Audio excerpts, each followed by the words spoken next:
अध्याय 41 जब दीवार गिरती है तो सब उसे गिरा देते हैं। निखिल अरोड़ा हंसा, तुम इतनी प्यारी हो, मैं तुम्हें क्यों दोष दूं? बदला लेने में मेरी मदद करने के लिए शुक्रिया। निखिल अरोड़ा खुद से झूठ नहीं बोल सकता था कि इशिका कपूर के लिए उसके मन में कोई भावनाएं नहीं हैं। लेकिन यह एहसास निश्चित रूप से दिल का दर्द या असहनीय भी नहीं है, ये पछतावे की आह जैसा है। जहां तक मैं महसूस कर रहा हूं, मैं निश्चित रूप से नहीं कह सकता। जब निखिल अरोड़ा को पता चला कि मिनाली राव ने इशिका कपूर के खिलाफ साजिश रची थी तो वह थोड़ा हैरान हुआ। वह हैरान था कि इतनी कोमल और प्यारी सी दिखने वाली लड़की का इतना क्रूर पक्ष कैसे हो सकता है। लेकिन जब मैं सोचता हूं कि उस छोटी बच्ची ने मेरे लिए ये सब कैसे किया। निखिल अरोड़ा को अचानक एहसास हुआ कि यह छोटी बच्ची वाकई बेहद प्यारी है। वह सचमुच इसमें शामिल हो रहा है। मिनाली राव निखिल अरोड़ा को एक 5 सितारा स्काई गार्डन थीम वाले रेस्टोरेंट में ले गईं। ये रेस्टोरेंट 2 ऊंची इमारतों के बीच एक स्काई कॉरिडोर में स्थित है, जहां आपके पैरों के नीचे सब कुछ पारदर्शी है, जिससे ऐसा लगता है जैसे वह आसमान में तैर रहा हो। निखिल अरोड़ा, जो पहली बार यहां आए थे, हंसे और बोले, यहां आने के लिए सिर्फ पैसे ही नहीं, हिम्मत भी चाहिए। अगर कोई ऊंचाई से डरने वाला यहां खड़ा हो तो उसे खाने की तो बात ही छोड़िए, उल्टी करने का भी समय नहीं मिलेगा। मिनाली राव ने खिलखिलाकर सहमति जताई, हाँ, लेकिन मुझे लगता है भाई को यहाँ बहुत अच्छा लगेगा। निखिल अरोड़ा ने भौहें चढ़ाईं, तुमने कैसे अंदाज़ा लगाया? मिनाली राव ने रहस्यमयी अंदाज में कहा, अगर मैं तुमसे कहूं कि तुमने मुझे सपने में कहा था कि तुम्हें आसमान से प्यार है, ऊंचाइयों पर उड़ना पसंद है और ऊंचे आसमान की हर चीज़ से प्यार है, तो क्या तुम मेरी बात पर यकीन करोगे? निखिल अरोड़ा दंग रह गए। उन्हें सपने में ऐसी बेतुकी बात पर यकीन नहीं हुआ।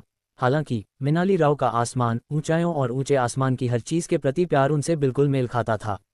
ऐसा लग रहा था कि उन्होंने भी कुछ ऐसा ही कहा था, लेकिन उन्हें याद नहीं आ रहा था कि उन्होंने ये कहाँ कहा था। मिनाली राव को कैसे पता चला? कभी कभी निखिल अरोड़ा किसी एक चीज़ को लेकर बहुत उत्सुक होते हैं। लो, कभी कभी मुझे सच में पता ही नहीं चलता कि हम कब मिले थे। ऐसा लगता है जैसे तुम मुझे बहुत समय से जानते हो और मुझे बहुत अच्छी तरह जानते हो। मिनाली राव ने निखिल अरोड़ा से पूछा, तो क्या तुम मुझे अस्वीकार करते हो? निखिल अरोड़ा ने सिर हिलाया, नहीं। मिनाली राव बोली, तो इससे कोई फर्क नहीं पड़ता कि हम कब मिले थे। अगर तुम्हें चीज़ें अभी जैसी हैं वैसी ही पसंद हैं तो चलो इसे ऐसे ही रहने देते हैं, ठीक है? तुम्हें बस ये जानना है कि तुम मेरे लिए बहुत महत्वपूर्ण हो, मैं तुम्हें कभी चोट नहीं पहुंचाऊंगी, मैं हमेशा तुम्हारी रक्षा करूंगी। मैं तुम्हारा पेंडेंट, तुम्हारी परछाई बनूंगी, हमेशा तुम्हारे साथ रहूंगी, चाहे तुम्हें कोई फर्क ही ना पड़े। ये देखकर कि निखिल अरोड़ा को समझ नहीं आ रहा था कि जवाब में क्या कहें, मिनाली राव ने तुरंत विषय बदल दिया। ठीक है, अब इस बारे में और बात नहीं करते। क्या आपकी मनोरंजन कंपनी किसी को नौकरी पर रख रही है? मिनाली राव ने पूछा। क्या आपकी रुचि है? मिनाली राव ने बड़ी मुस्कान के साथ कहा, हाँ, मैं आपकी कंपनी के साथ अनुबंध करना चाहती हूँ। आपकी क्या राय है? क्या मैं योग्य हूँ? निखिल अरोड़ा मिनाली राव के साथ मजाक कम ही करते थे। मुझे लगा था कि आप पूछेंगे कि क्या हमारी कंपनी को बॉस की पत्नी की ज़रूरत है।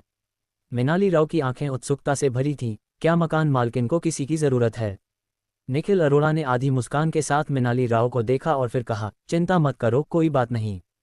हमें कुछ नहीं चाहिए, बॉस अभी बस अपने काम पर ध्यान देना चाहते हैं। मिनाली राव ने नाखुशी से कहा, क्या एक बॉस जो अपने काम को बढ़ाने पर ध्यान केंद्रित कर रहा है, उसे लुओ जैसे भविष्य के सुपरस्टार की ज़रूरत है जो कड़ी मेहनत कर सके? निखिल अरोड़ा ने मिनाली राव की ओर हाथ बढ़ाया, मुझे सचमुच इसकी ज़रूरत है। मिनाली राव ने आगे बढ़कर निखिल अरोड़ा से हाथ मिलाया।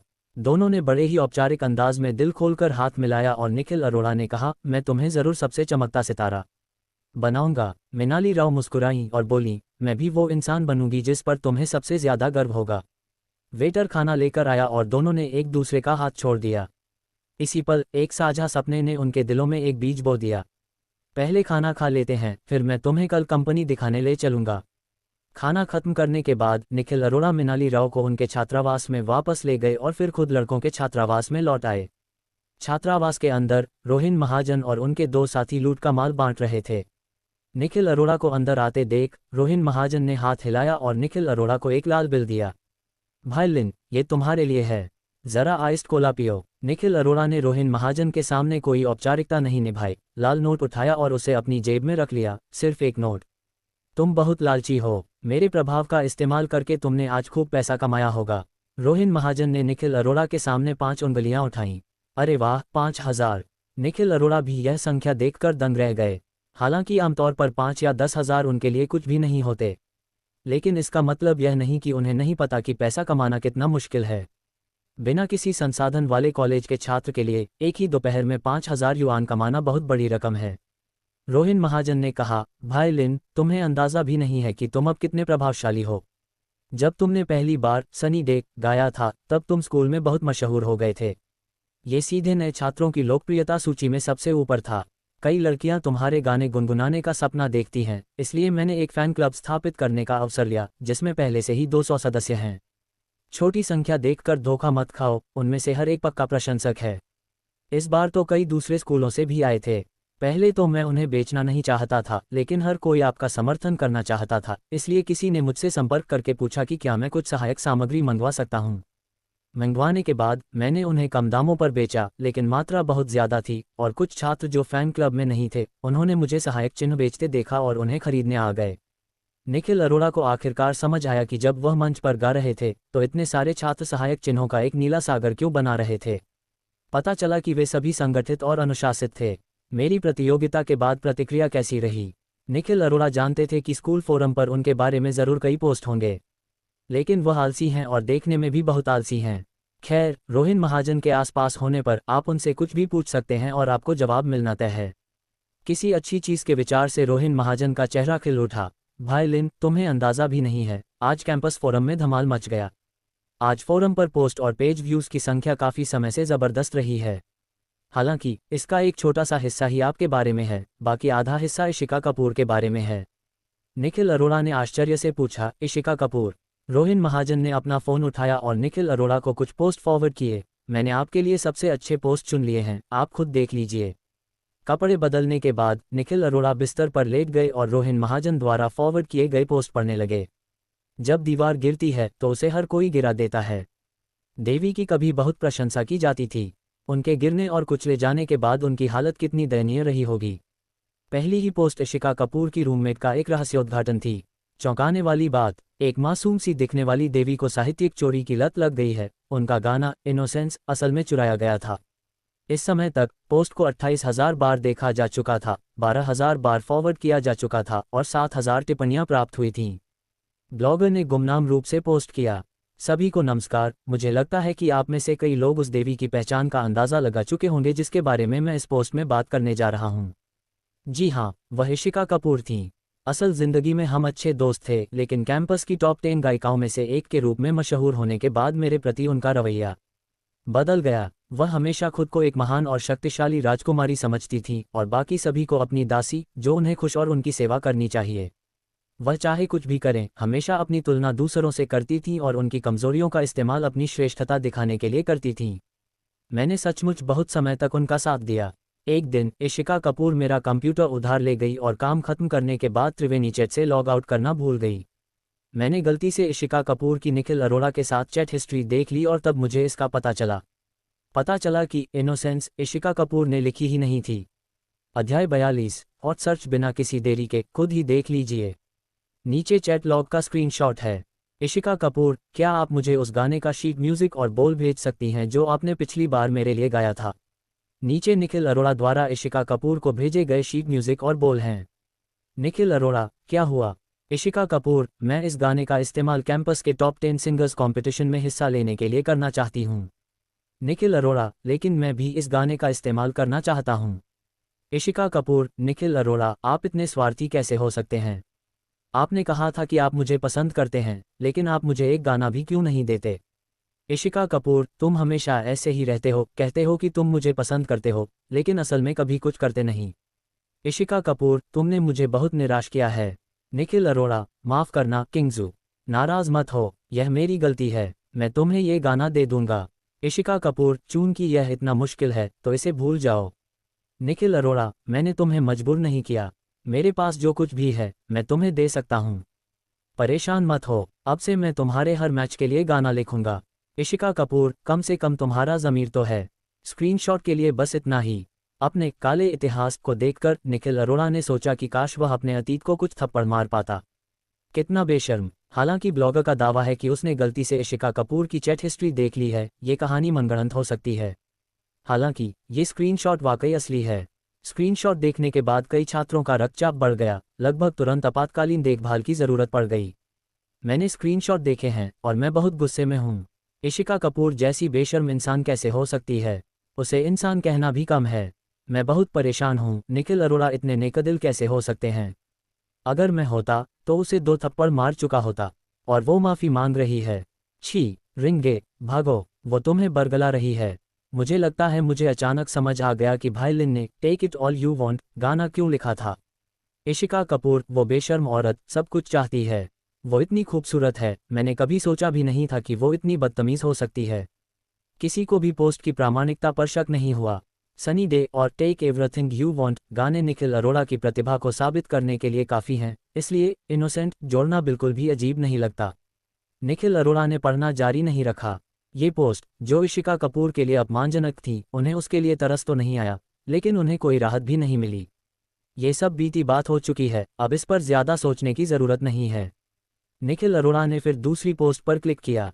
दूसरी पोस्ट भेजने से पहले रोहिन महाजन ने एक खास नोट लिखा, भाई लिन, आप इस पोस्ट को ज़िया उल्लुओं के सामने नहीं पढ़ सकते। निखिल अरोड़ा जानना चाहते थे कि यह किस तरह की पोस्ट है। चौंकाने वाला, त्रिवेणी फिल्म यूनिवर्सिटी की सबसे खूबसूरत लड़की को पूरे 48 मिनट तक ट्रोल किया गया और वह रोई भी। पोस्ट में एक तस्वीर थी जो बहुत ज़्यादा पिक्सलेटेड थी, उसके बाद एक लिंक था जो बार बार रीडायरेक्ट होता रहता था। निखिल अरोड़ा हर बार टैप करने पर बेहद बेचैन हो रहे थे। उन्हें डर था कि अगर उन्होंने दोबारा टैप किया तो उनके फ़ोन में वायरस आ जाएगा और उनके बैंक कार्ड का पासवर्ड चोरी हो जाएगा। हालांकि ये देखते हुए कि रोहिन महाजन ने उन्हें पोस्ट फॉरवर्ड किया था, यह कोई बड़ी समस्या नहीं होनी चाहिए। आखिरकार कई रीडायरेक्ट के बाद निखिल अरोड़ा एक त्रिवेणी चैट ग्रुप में पहुंच गए और वहां वीडियो संसाधन ढूंढ निकाले। उस वक्त निखिल अरोड़ा के मन में बस एक ही ख्याल आया, वो कमीना रोहिन महाजन उसे त्रिवेणी चैट ग्रुप में क्यों नहीं जोड़ देता। हर मिनट कई लोग ग्रुप में जुड़ते हैं और ग्रुप एडमिन हर 2 मिनट में एक ही कंप्रेस्ड फाइल बार बार भेजता है। कंप्रेस्ड फाइल में कई वीडियो हैं। उस आदमी का चेहरा कैमरे में तो नहीं दिखा, लेकिन इशिका कपूर का बेहद खूबसूरत चेहरा, जो किसी का भी दिल पिघला दे, शॉट में साफ दिखाई दे रहा था। हर कांपता हुआ पल कैमरे में साफ कैद हो गया। निखिल अरोड़ा इंटरफेस से बाहर निकल गए। इशिका कपूर की इन तस्वीरों के साथ उनकी जिंदगी लगभग बर्बाद हो गई है। और भी भयावह बात यह है कि ये वीडियो उसी समय फिल्माए गए थे। इशिका कपूर पूरे समय होश में रहीं और कैमरे के साथ भी सहयोग किया। इसका मतलब है कि सब कुछ उन्होंने अपनी मर्जी से किया था। निखिल अरोड़ा अब त्रिवेणी चैट ग्रुप में विभिन्न पोस्ट्स पर की गई अश्लील टिप्पणियों को याद नहीं करना चाहते थे। उसने मिनाली राव के साथ अपनी बातचीत शुरू की और कई बार कुछ कहना चाहा, लेकिन फिर बीच में ही बोल दिया। क्या ये क्रूर है? क्या मिनाली राव ने इशिका कपूर के साथ जो किया वह क्रूर था? एक तरह से क्रूर ही था। उसने एक लड़की के बचने के सारे रास्ते लगभग बंद कर दिए। लेकिन क्या इशिका कपूर वाकई बेगुनाह थी? सब कुछ सच है, किसी ने उस पर दबाव नहीं डाला। उसने अपनी जिंदगी खुद बर्बाद की। इस वक्त एक साधारण होटल के अंदर कमरे में लैपटॉप स्क्रीन की रोशनी के अलावा अंधेरा था। स्क्रीन पर एक दुबला पतला बिखरा हुआ चेहरा था। इशिका कपूर, जो आमतौर पर इतनी सज धज कर रहती हैं कि हमेशा राजकुमारी की तरह सजती संवरती हैं, अपनी इस अस्त व्यस्त अवस्था में लगभग पहचान में नहीं आ रही थीं। उनके घने खूबसूरत बाल अब उलझे हुए थे, आंखें लाल और सूजी हुई थीं। वो रो रो कर बेहाल हो गई थी और उनकी आवाज़ इतनी भारी हो गई थी कि पहचान में ही नहीं आ रही थी। ऐसा लग रहा था जैसे इस दुनिया में उनका कोई ठिकाना ही नहीं बचा। ऑडिटोरियम से निकलकर वो अपने छात्रावास में वापस चली गई थीं, लेकिन रास्ते में उन्हें हमेशा ऐसा लगता था कि कोई उन्हें देखने के लिए अपना सिर घुमा रहा है, फुसफुसा रहा है और उनके बारे में बातें कर रहा है। जब वो आखिरकार छात्रावास में वापस पहुंची तो वहां की महिलाओं ने उनसे खेल कैसा रहा ये भी पूछा। क्या इसलिए कि उन्हें पता है कि आज की प्रतियोगिता में उन्होंने खुद को शर्मिंदा किया है और वो जानबूझकर उनका मजाक उड़ा रही हैं। इशिका कपूर, जो पूरे रास्ते अपने गुस्से को दबाए हुए थीं, आखिरकार छात्रावास में ही भड़क उठीं। उनका अपनी रूममेट से झगड़ा हुआ, छात्रावास में बहुत सारी चीज़ें तोड़फोड़ी और बाहर भाग गईं। लेकिन भागने के बाद उसे बिल्कुल अंदाज़ा नहीं था कि वो कहाँ जा रही है। वरुण जवेरी मानो हवा में उड़ गए हों, उनसे संपर्क करना बिल्कुल नामुमकिन था। उसने अपना लगभग सारा पैसा नए हार और जूतों पर खर्च कर दिया था और उसके पास जो भी पैसे बचे थे वो बस एक जर्जर होटल का किराया भरने के लिए काफ़ी थे। बाहर आने के बाद उसने इंटरनेट पर पोस्ट देखे। पहले तो मैंने देखा कि निखिल अरोड़ा ने इनोसेंस लिखा था, लेकिन पता नहीं ये जानकारी किसने लीक की। हर कोई उसकी आलोचना कर रहा है, लेकिन इशिका कपूर को समझ नहीं आया। चैट हिस्ट्री में साफ लिखा था कि इनोसेंस गाना निखिल अरोड़ा ने उसे अपनी मर्जी से दिया था, तो उसके ये कहने में क्या गलत था कि उसने गाना खुद लिखा है। दुनिया में हर कोई उसके प्रति पूर्वाग्रह और पक्षपात क्यों रखता है? फिर इशिका कपूर को पता चला कि उसने और वरुण जवेरी ने जो कुछ भी किया था उसकी वीडियो बना ली गई थी। उसका चेहरा साफ साफ फोटो में आ गया था। हर कोई उसे घटिया कह रहा है कि उसे ज़रा भी शर्म नहीं है, और वो पैसे देने वाले किसी भी व्यक्ति के साथ सो जाएगी। दुनिया भर की सारी द्वेष भावनाएं उसके सिर पर आ पड़ीं। ऐसा लगता है कि अब उसे कुछ भी समझ नहीं आ रहा। इस मामले का असर इशिका कपूर की कल्पना से कहीं ज़्यादा था, बल्कि इस घटना का विस्तार सभी की उम्मीदों से कहीं ज़्यादा था। त्रिवेणी के ट्रेंडिंग टॉपिक्स में इशिका कपूर 10वें स्थान पर रहीं। त्रिवेणी फिल्म यूनिवर्सिटी फिल्म अकेडमी की कैंपस बैले इशिका कपूर की साहित्यिक चोरी इशिका कपूर की अश्लील तस्वीरें लीक इशिका कपूर कौन है? यह मामला एक स्कूल से पूरे देश में फैल गया और व्यापक चर्चा छिड़ गई। हर कोई इशिका कपूर की आलोचना कर रहा है। इस समय इशिका कपूर नाम सबसे असहनीय और शर्मनाक विशेषण बन गया था। इशिका कपूर इतनी हताश हो गई थी कि उसकी सांसें थम सी गईं, और आखिरकार उसने पूरी ताकत से एक नाम निकाला, वरुण जावेरी। वरुण जावेरी ने ही उसे नुकसान पहुंचाया था। इशिका कपूर के नाखून उसके शरीर में गड़ गए और खून की बूंदें अंधेरे में धीरे धीरे जमीन पर टपक रही थीं। लेकिन उसे जरा भी दर्द नहीं हो रहा था। इस मामले को ऐसे ही नहीं छोड़ा जा सकता। वरुण जावेरी, अगर मैं मर भी जाऊंगी तो किसी न किसी को तो अपने साथ ले ही जाऊंगी। इशिका कपूर ने अपने निजी त्रिवेणीज अकाउंट पर लॉग इन किया। उसका त्रिवेणीज अकाउंट पहले ही सार्वजनिक हो चुका था, और जैसे ही उसने लॉग इन किया, 999 जोड़ संदेशों से इशिका कपूर इतनी अभिभूत हो गई कि वह लोड ही नहीं हुआ। उसने निजी संदेश और टिप्पणियां नहीं पढ़ीं, बल्कि घटना के बाद से अपनी पहली त्रिवेणीज पोस्ट कर दी। मैं इशिका कपूर हूं। कल रात 10 बजे मैं लाइव होकर सबको पूरी सच्चाई बताऊंगी। अध्याय 43 स्टार ट्रेल एंटरटेनमेंट की वर्तमान स्थिति। निखिल अरोड़ा की मनोरंजन कंपनी का नाम Star Trek entertainment company limited है। उनके प्रबंधन में 7 प्रशिक्षु और 1 तृतीय श्रेणी का गायक है। गुरुवार की सुबह निखिल अरोड़ा, मिनाली राव और रोहिन महाजन को कंपनी में लेकर आए। चूंकि उन्होंने पहले से सूचना नहीं दी थी, इसलिए रिसेप्शनिस्ट ने निखिल अरोड़ा और उनके 2 साथियों को दरवाजे पर ही रोक दिया। रिसेप्शनिस्ट ने जम्हाई ली और उसका मोटा फाउंडेशन भी उसके हल्के केक जैसे काले घेरों को नहीं छिपा सका। तुम यहाँ किस लिए आए हो? लीना मल्होत्रा ने आदतन पूछा। तीनों पुरुषों की उपस्थिति पर नजर डालने के बाद लीना मल्होत्रा ने अनुमान लगाया कि वे शायद प्रशिक्षुओं के ऑडिशन के लिए आए हैं। निखिल अरोड़ा के जवाब देने से पहले ही वह फिर बोली, अगर तुम प्रशिक्षु बनना चाहते हो और शुरुआत करना चाहते हो तो तुम्हें किसी दूसरी कंपनी में जाना चाहिए। हमारी कंपनी दिवालिया होने वाली है और इसमें कोई भविष्य नहीं है। रोहिन महाजन ने निखिल अरोड़ा की ओर देखते हुए अपनी हंसी दबा ली। अचानक अभिनय के मूड में आ गए। भाई लिन, इस युवती ने कहा है कि यह कंपनी अच्छी नहीं है, तो क्यों न हम किसी और कंपनी में चले जाएं? निखिल अरोड़ा ने आह भरी, नहीं, यही जगह है। क्या आप हमें घुमा सकते हैं? लीना मल्होत्रा कुछ झुंझला गईं। आपकी शक्ल देखकर तो आप तीनों को कहीं भी आसानी से इंटरव्यू मिल सकता है। आपने हमारी कंपनी क्यों चुनी? इतना कहने के बाद लीना मल्होत्रा कुछ पल निखिल अरोड़ा को घूरती रहीं। सुंदर लड़के, तुम मुझे इतने जाने पहचाने क्यों लग रहे हो? निखिल अरोड़ा ने अनिश्चितता से कहा, शायद मेरा चेहरा आम सा है। लीना मल्होत्रा अवाक रह गईं। ये घनी भौहें, बड़ी बड़ी आंखें, इसे आप औसत चेहरा कहते हैं? ठीक है, अगर तुम सच में आना चाहते हो तो मैं तुम्हें नहीं रोकूंगी। बस एक फॉर्म भर दो और मैं तुम्हें घुमाने के लिए हमारे मानव संसाधन विभाग से संपर्क करूंगी।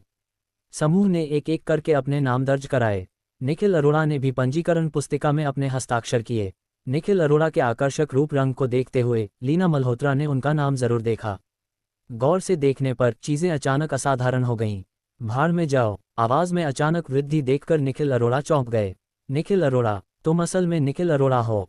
उफ, यह मेरा नाम है, कोई दिक्कत है क्या? लीना मल्होत्रा ने फिर पूछा। त्रिवेणी फिल्म यूनिवर्सिटी वाला निखिल अरोड़ा। निखिल अरोड़ा मुस्कुराए और बोले, मुझे ही होना चाहिए। सनी डे की वजह से निखिल अरोड़ा को कुछ प्रशंसक मिले। प्रतियोगिता में आए कई प्रशंसक पेशेवर उपकरण लेकर आए और निखिल अरोड़ा के पूरे प्रदर्शन को फिल्माया और कई अद्भुत तस्वीरें खींची। ये प्योंगक्यो शहर पर केंद्रित ऑनलाइन तेजी से फैल गया। आजकल युवा आमतौर पर एस साइट नाम की एक वेबसाइट का इस्तेमाल कर रहे हैं। एस शब्द स्टार से लिया गया है, जिसका अर्थ है कि कोई भी स्टार बन सकता है। ये वेबसाइट कई आम ब्लॉगर्स के वीडियो से भरी पड़ी है। अगर कोई लोकप्रियता हासिल करने के राज जानता हो तो कोई भी इंटरनेट सेलिब्रिटी बन सकता है। निखिल अरोड़ा के 2 प्रतियोगिता वीडियो इस साइट पर पोस्ट किए गए थे और take everything you want release के दिन ये इस साइट ट्रेंडिंग सर्च में सबसे ऊपर आ गया। लीना मल्होत्रा एस स्टेशन की एक नियमित उपयोगकर्ता और एस स्टेशन वीडियो की एक नियमित दर्शक हैं। हालांकि प्रतियोगिता वाले दिन निखिल अरोड़ा का पहनावा काफ़ी अलग था, उनके हेयर स्टाइल और कपड़े काफ़ी अलग थे, इसलिए लीना उन्हें पहले पहचान नहीं पाई। लीना मल्होत्रा ने प्रशंसा भरी नज़रों से निखिल अरोड़ा को देखा। क्या आप मेरे लिए अपने हस्ताक्षर कर सकते हैं? लीना मल्होत्रा ने काफ़ी देर सोचा और फिर निखिल अरोड़ा से फ़ोन केस पर हस्ताक्षर करने को कहा। आप हिट होने वाले हैं, फिर मेरा ये फ़ोन केस अनमोल होगा। निखिल अरोड़ा की पहचान जानने के बाद लीना मल्होत्रा ने उन्हें फिर से समझाने की कोशिश की, आपकी काबिलियत देखकर आप ज़रूर कुछ बड़ी कंपनियों के साथ करार कर सकते हैं। आपको हमारी छोटी सी कंपनी में आने की कोई ज़रूरत नहीं है। मैं तुम्हें एक राज बताती हूँ। लीना मल्होत्रा निखिल अरोड़ा के पास झुकीं और फुसफुसाईं, कंपनी इस समय लगभग उपेक्षित है।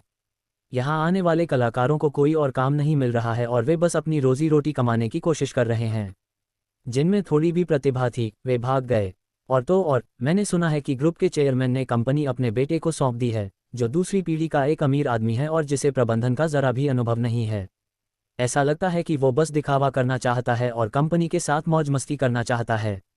कौन जाने आगे चलकर ये बात अपने लिए एक राजकुमारी चुनने तक पहुंच जाए। तुम ऐसे हवन कुंड में क्यों कूद रही हो? ये सुनकर निखिल अरोड़ा कुछ पल के लिए अवाक रह गए। मृणाली राव पास झुकीं, मिस, क्या आपको लगता है कि मेरे जैसी कोई राजकुमारी हो सकती है? लीना मल्होत्रा ने मृणाली राव को गौर से देखा, एक पल सोचा और कहा, आपका रूप वाकई हसीनाओं में सबसे अलग है, लेकिन आपको पता है, कभी कभी राजकुमारी बनने के लिए न सिर्फ खूबसूरत होना ज़रूरी है, बल्कि कुछ पहलुओं में काबिल भी होना चाहिए। एक कहावत है, किसी मर्द का दिल जीतने के लिए पहले उसका लिंग जीतना ज़रूरी है। निखिल अरोड़ा और रोहिन महाजन, क्या आप दोनों युवतियां वाकई इतनी बेतुकी बातचीत करना चाहती हैं? ये सुनकर मृणाली राव ने सहमति में सिर हिलाया। पलटकर उसने गंभीर भाव से निखिल अरोड़ा से पूछा, सच में? निखिल अरोड़ा ने मृणाली राव के कोमल चेहरे पर चुटकी ली, तुम अभी जवान हो, उसकी बकवास मत सुनो। फिर उसने लीना मल्होत्रा से कहा, कोई बात नहीं, हम स्टार ऑर्बिट एंटरटेनमेंट की क्षमता को महत्व देते हैं। हर सितारे का अपना एक अलग दायरा होता है और स्टार ऑर्बिट एंटरटेनमेंट सभी सितारों के लिए सबसे अच्छी जगह है। इसका नाम शुभ है और यह निश्चित रूप से भविष्य में आर्यव्रत भूमि की सबसे बड़ी मनोरंजन कंपनी बनेगी। क्या आप हमें पहले इसे घुमा सकती हैं? लीना मल्होत्रा ने बेबसी से कंधे उचका दिए, ठीक है, अगर आप वाकई दृढ़ हैं तो मैं आपको और मनाने की कोशिश नहीं करूंगी। मैं कर्मचारियों का प्रबंध कर लूंगी। कुछ ही देर बाद गुलाबी बेसबॉल वर्दी पहने एक आदमी नीचे आया। उस आदमी ने अपने बालों को चटक गुलाबी रंग से रंगा हुआ था, किसी सेलिब्रिटी से ज्यादा एक आदर्श जैसा लग रहा था। नमस्ते, मेरा नाम जुबिन नज़ीर है, आप मुझे कियांक कियांक भी कह सकते हैं। वह आदमी बहुत सुंदर था, भेड़िए जैसी पूंछ और बालों का एक गुच्छा कमर तक दोनों तरफ लटक रहा था। उसका चेहरा उभलिंगी था। रोहिन महाजन आश्चर्य से बोले, क्या आपके कर्मचारी भी इतने सुंदर होते हैं? लीना मल्होत्रा हंसी और बोली, कियांक कियांक पहले एक कलाकार हुआ करते थे, बाद में कंपनी की पिछली एचआर चली गईं। कियांक कियांक को लगा कि एचआर का वेतन प्रशिक्षुओं से ज्यादा है, इसलिए उन्होंने कंपनी के अंदर ही एचआर के लिए आवेदन कर दिया। रोहिन महाजन ने अंगूठा उठाकर कहा, वाह, कोई आश्चर्य नहीं कि उन्हें कियांक कियांक कहा जाता है। जुबिन नज़ीर ने पूछा, क्या आप प्रशिक्षु पदों के लिए आवेदन करने आए हैं? निखिल अरोड़ा ने पूछा, हाँ, कंपनी में आवेदन करने के लिए क्या आवश्यकताएं हैं? जुबिन नज़ीर ने कहा, कोई बात नहीं, प्रवेश की बाधाएं काफ़ी कम हैं। आपको बस बिजली के सर्किट ठीक करना, बल्ब बदलना, शौचालय साफ करना, कार्यक्रम तय करना और ऑनलाइन वीडियो देखकर गायन और नृत्य सीखना आना चाहिए। चूंकि कंपनी गरीब है, इसलिए वह संपत्ति प्रबंधन कर्मचारियों या शिक्षकों को नियुक्त नहीं कर सकती, इसलिए मुख्य ध्यान आत्मनिर्भरता पर है। रोहिन महाजन का मुंह ओ आकार में खुला रह गया, इतना बुरा? जुबिन नज़ीर ने बेबसी से कहा, सही कहा, जब कंपनी गरीब है और किसी को परवाह नहीं है तो हम क्या कर सकते हैं? दूसरी मंजिल पर प्रशिक्षु अभ्यास करते हैं। सफाई टोपी, 10 परतों वाले मास्क पहने और टॉयलेट प्लंजर पकड़े एक लड़की महिलाओं के शौचालय से बाहर निकली। चलो, इस भीषण गर्मी में हम सब ज्यादा पानी पिएं, देवियों। अगली बार जब कोई शौचालय बंद करे तो मुझे उसे साफ करने के लिए मजबूर न करें। तुम्हारी मेहनत के लिए शुक्रिया, किकी। जल्दी आना, मैंने तुम्हारे लिए एक पेज छोड़ा था।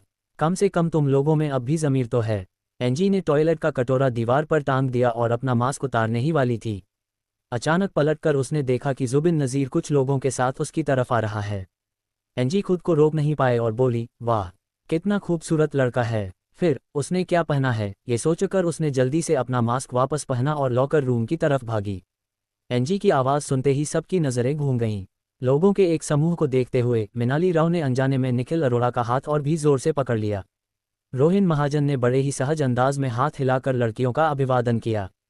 निखिल अरोड़ा मुस्कुराए और चुपचाप उन छोटे छोटे पैसों के पेड़ों को देखने लगे जो भविष्य में उन्हें पैसे कमाएंगे। चलो, मैं तुम्हारा परिचय कराता हूँ। ये छात्र हमारे संस्थान में आए हैं, हो सकता है कि वे जल्द ही हम में से एक बन जाएं। लड़कियां आपस में फुसफुसाने लगीं। क्या कंपनी ने 3 और लोगों को फुसलाया है? इतनी खूबसूरत होने के कारण कंपनी की असली स्थिति जानने के बाद वह शायद भाग जाएगी। रुको, ये तो निखिल अरोड़ा जैसा दिखता है। निखिल अरोड़ा कौन है? निखिल अरोड़ा कौन है? क्या तुमने कल एस साइड नहीं देखी? मैं तुम्हारे लिए सबसे ज़्यादा ट्रेंडिंग वीडियो ढूंढ दूंगा, वो वाला जिसमें बीच वाला लड़का है। हे भगवान, ये सच है। कंपनी ने कियांग की आंख को अपना ज़मीर बेचने और इतने मासूम और दयनीय बच्चे को हथियाने के लिए कितने पैसे दिए? जुबिन नज़ीर 2 बार खांसे। ठीक है, क्या मैं उस तरह का इंसान दिखता हूँ? चुप हो जाओ सब लोग, बकवास बंद करो। ये सच है, कंपनी के पास पैसे की कमी है। जुबिन नज़ीर निखिल अरोड़ा ने आह भरी और निखिल अरोड़ा से कहा, मुझे मिलाकर कंपनी में सिर्फ 7 प्रशिक्षु हैं और एक थोड़ी बहुत मशहूर मीली भी है। मीली आज एक व्यावसायिक प्रदर्शन देखने गई थी। निखिल अरोड़ा ने पूछा, कैसा व्यावसायिक प्रदर्शन? जुबिन नज़ीर बहुत शर्मिंदा होकर बोल पाए, मैं एक डेवलपर के बेटे की शादी में वेडिंग मेज़बान बनने गया था। निखिल अरोड़ा लगभग चौंक गए। शादी का मेज़बान? जुबिन नज़ीर ने सिर हिलाया, सही कहा, उन्हें इतना पैसा देने के लिए किसने कहा? पूरी कंपनी बहन मीली के प्रदर्शनों पर ही निर्भर है। रोहिन महाजन खुद को हंसने से नहीं रोक पाए, उसकी कंपनी ने ही उसके पिछले जन्म में उसकी जान बचाई होगी, हा हा हा। जुबिन नज़ीर ने कहा, हमारी कंपनी का यही हाल है, जैसा आप सबने देखा है। निखिल अरोड़ा व्यंग्यात्मक ढंग से मुस्कुराए, सच में, मैंने देखा था। तुम यहाँ क्या कर रहे हो? लिफ्ट के दरवाजे खुले और एक सूट पहने आदमी अंदर आया। जुबिन नज़ीर ने आवाज़ लगाई, भाईलू, एक नया कर्मचारी आया है जो हमारी कंपनी देखना चाहता है। फिर उसने आवाज़ धीमी की और कहा, जियाओ हान, ये हमारी कंपनी के इस समय सबसे ऊंचे पद पर आसीन नेता हैं, भाईलू, मैनेजर लू। ललित यादव समूह संचालन की देखरेख के लिए पेशेवर प्रबंधकों को नियुक्त करता है। निखिल अरोड़ा ने ऊपर देखा और ललित यादव का पानी का गिलास लगभग गिर ही गया। यंग मास्टर हान, अध्याय 44 में संसाधन हूँ, यंग मास्टर हान। ललित यादव के संबोधन को सुनकर बाकी लोग आश्चर्य से आंखें फाड़कर देखने लगे। जैसा कि सभी जानते हैं, स्टार ट्रैक एंटरटेनमेंट को अरोड़ा समूह का समर्थन प्राप्त है और केवल एक ही व्यक्ति है जिसे ललित यादव, लिटिल प्रेसिडेंट हान, कह सकते हैं। अरोड़ा समूह के कथित यंग मास्टर, जिनके बारे में कहा जाता है कि उन्होंने स्टार ऑर्बिट एंटरटेनमेंट का अधिग्रहण कर लिया है। यंग मास्टर का नाम फिर क्या था? धिक्कार है, लगता है उनका नाम भी निखिल अरोड़ा है। तो ये बेहद खूबसूरत युवक असल में हमारा भावी बिग बॉस है। हे भगवान, क्या अब क्राउन प्रिंस अपने निरीक्षण दौरों पर गुप्त रूप से यात्रा करना पसंद करते हैं? क्या मैंने कुछ गलत कहा? लीना मल्होत्रा, जो पीछे चल रही थी, ने चुपके से खुद को थप्पड़ मार लिया। बेवकूफ़ ज़्यादा बोलने से मर जाते हैं। निखिल अरोड़ा को उम्मीद नहीं थी कि उनकी पहचान इतनी जल्दी उजागर हो जाएगी। ठीक है, मैं साफ साफ बता रहा हूँ, मैं हूँ, निखिल अरोड़ा ने कहा। मैंने अभी अभी कंपनी संभाली है, इसलिए आज जांच करने आया हूँ। स्टार ऑर्बिट एंटरटेनमेंट के प्रशिक्षुओं ने एक दूसरे से फुसफुसाते हुए पूछा, क्या क्राउन प्रिंस से बात करते समय पहले किस पैर पर घुटने टेकने का कोई नियम है? मैं भी क्राउन प्रिंस वाली हवा में सांस लेता हूँ और मेरी नाक पर बाल हैं। क्या क्राउन प्रिंस को कोई आपत्ति है? ललित यादव का चेहरा सख्त हो गया। चुप, ये कैसी बात है? क्राउन प्रिंस की तरह लाइन में खड़े हो जाओ। ललित यादव ने बहुत जल्दी बोल दिया और खुद को रोक नहीं पाए, प्रेसिडेंट हान से अपना परिचय दो। ऐसा इसलिए हुआ क्योंकि उन्होंने इन बच्चों को बिगाड़ दिया था, वे उन्हें प्रिंस कहकर बुलाते रहे और लगभग उन्हें गुमराह कर दिया। जुबिन नज़ीर ने सबसे पहले अपना परिचय दिया, मैं जुबिन नज़ीर हूँ, एक प्रशिक्षु जो 2.5 साल से अभ्यास कर रहा है। मैं गायन, नृत्य, रैपिंग और बास्केटबॉल में अच्छा हूँ। क्योंकि मेरे बाल गुलाबी हैं, इसलिए मेरे आसपास के लोग मुझे रोज़ कहते हैं। फिलहाल मैं कंपनी के मानव संसाधन विभाग की अंशकालिक प्रभारी हूँ। जुबिन नज़ीर के परिचय के बाद बाकी लड़कियों ने बारी बारी से अपना परिचय दिया।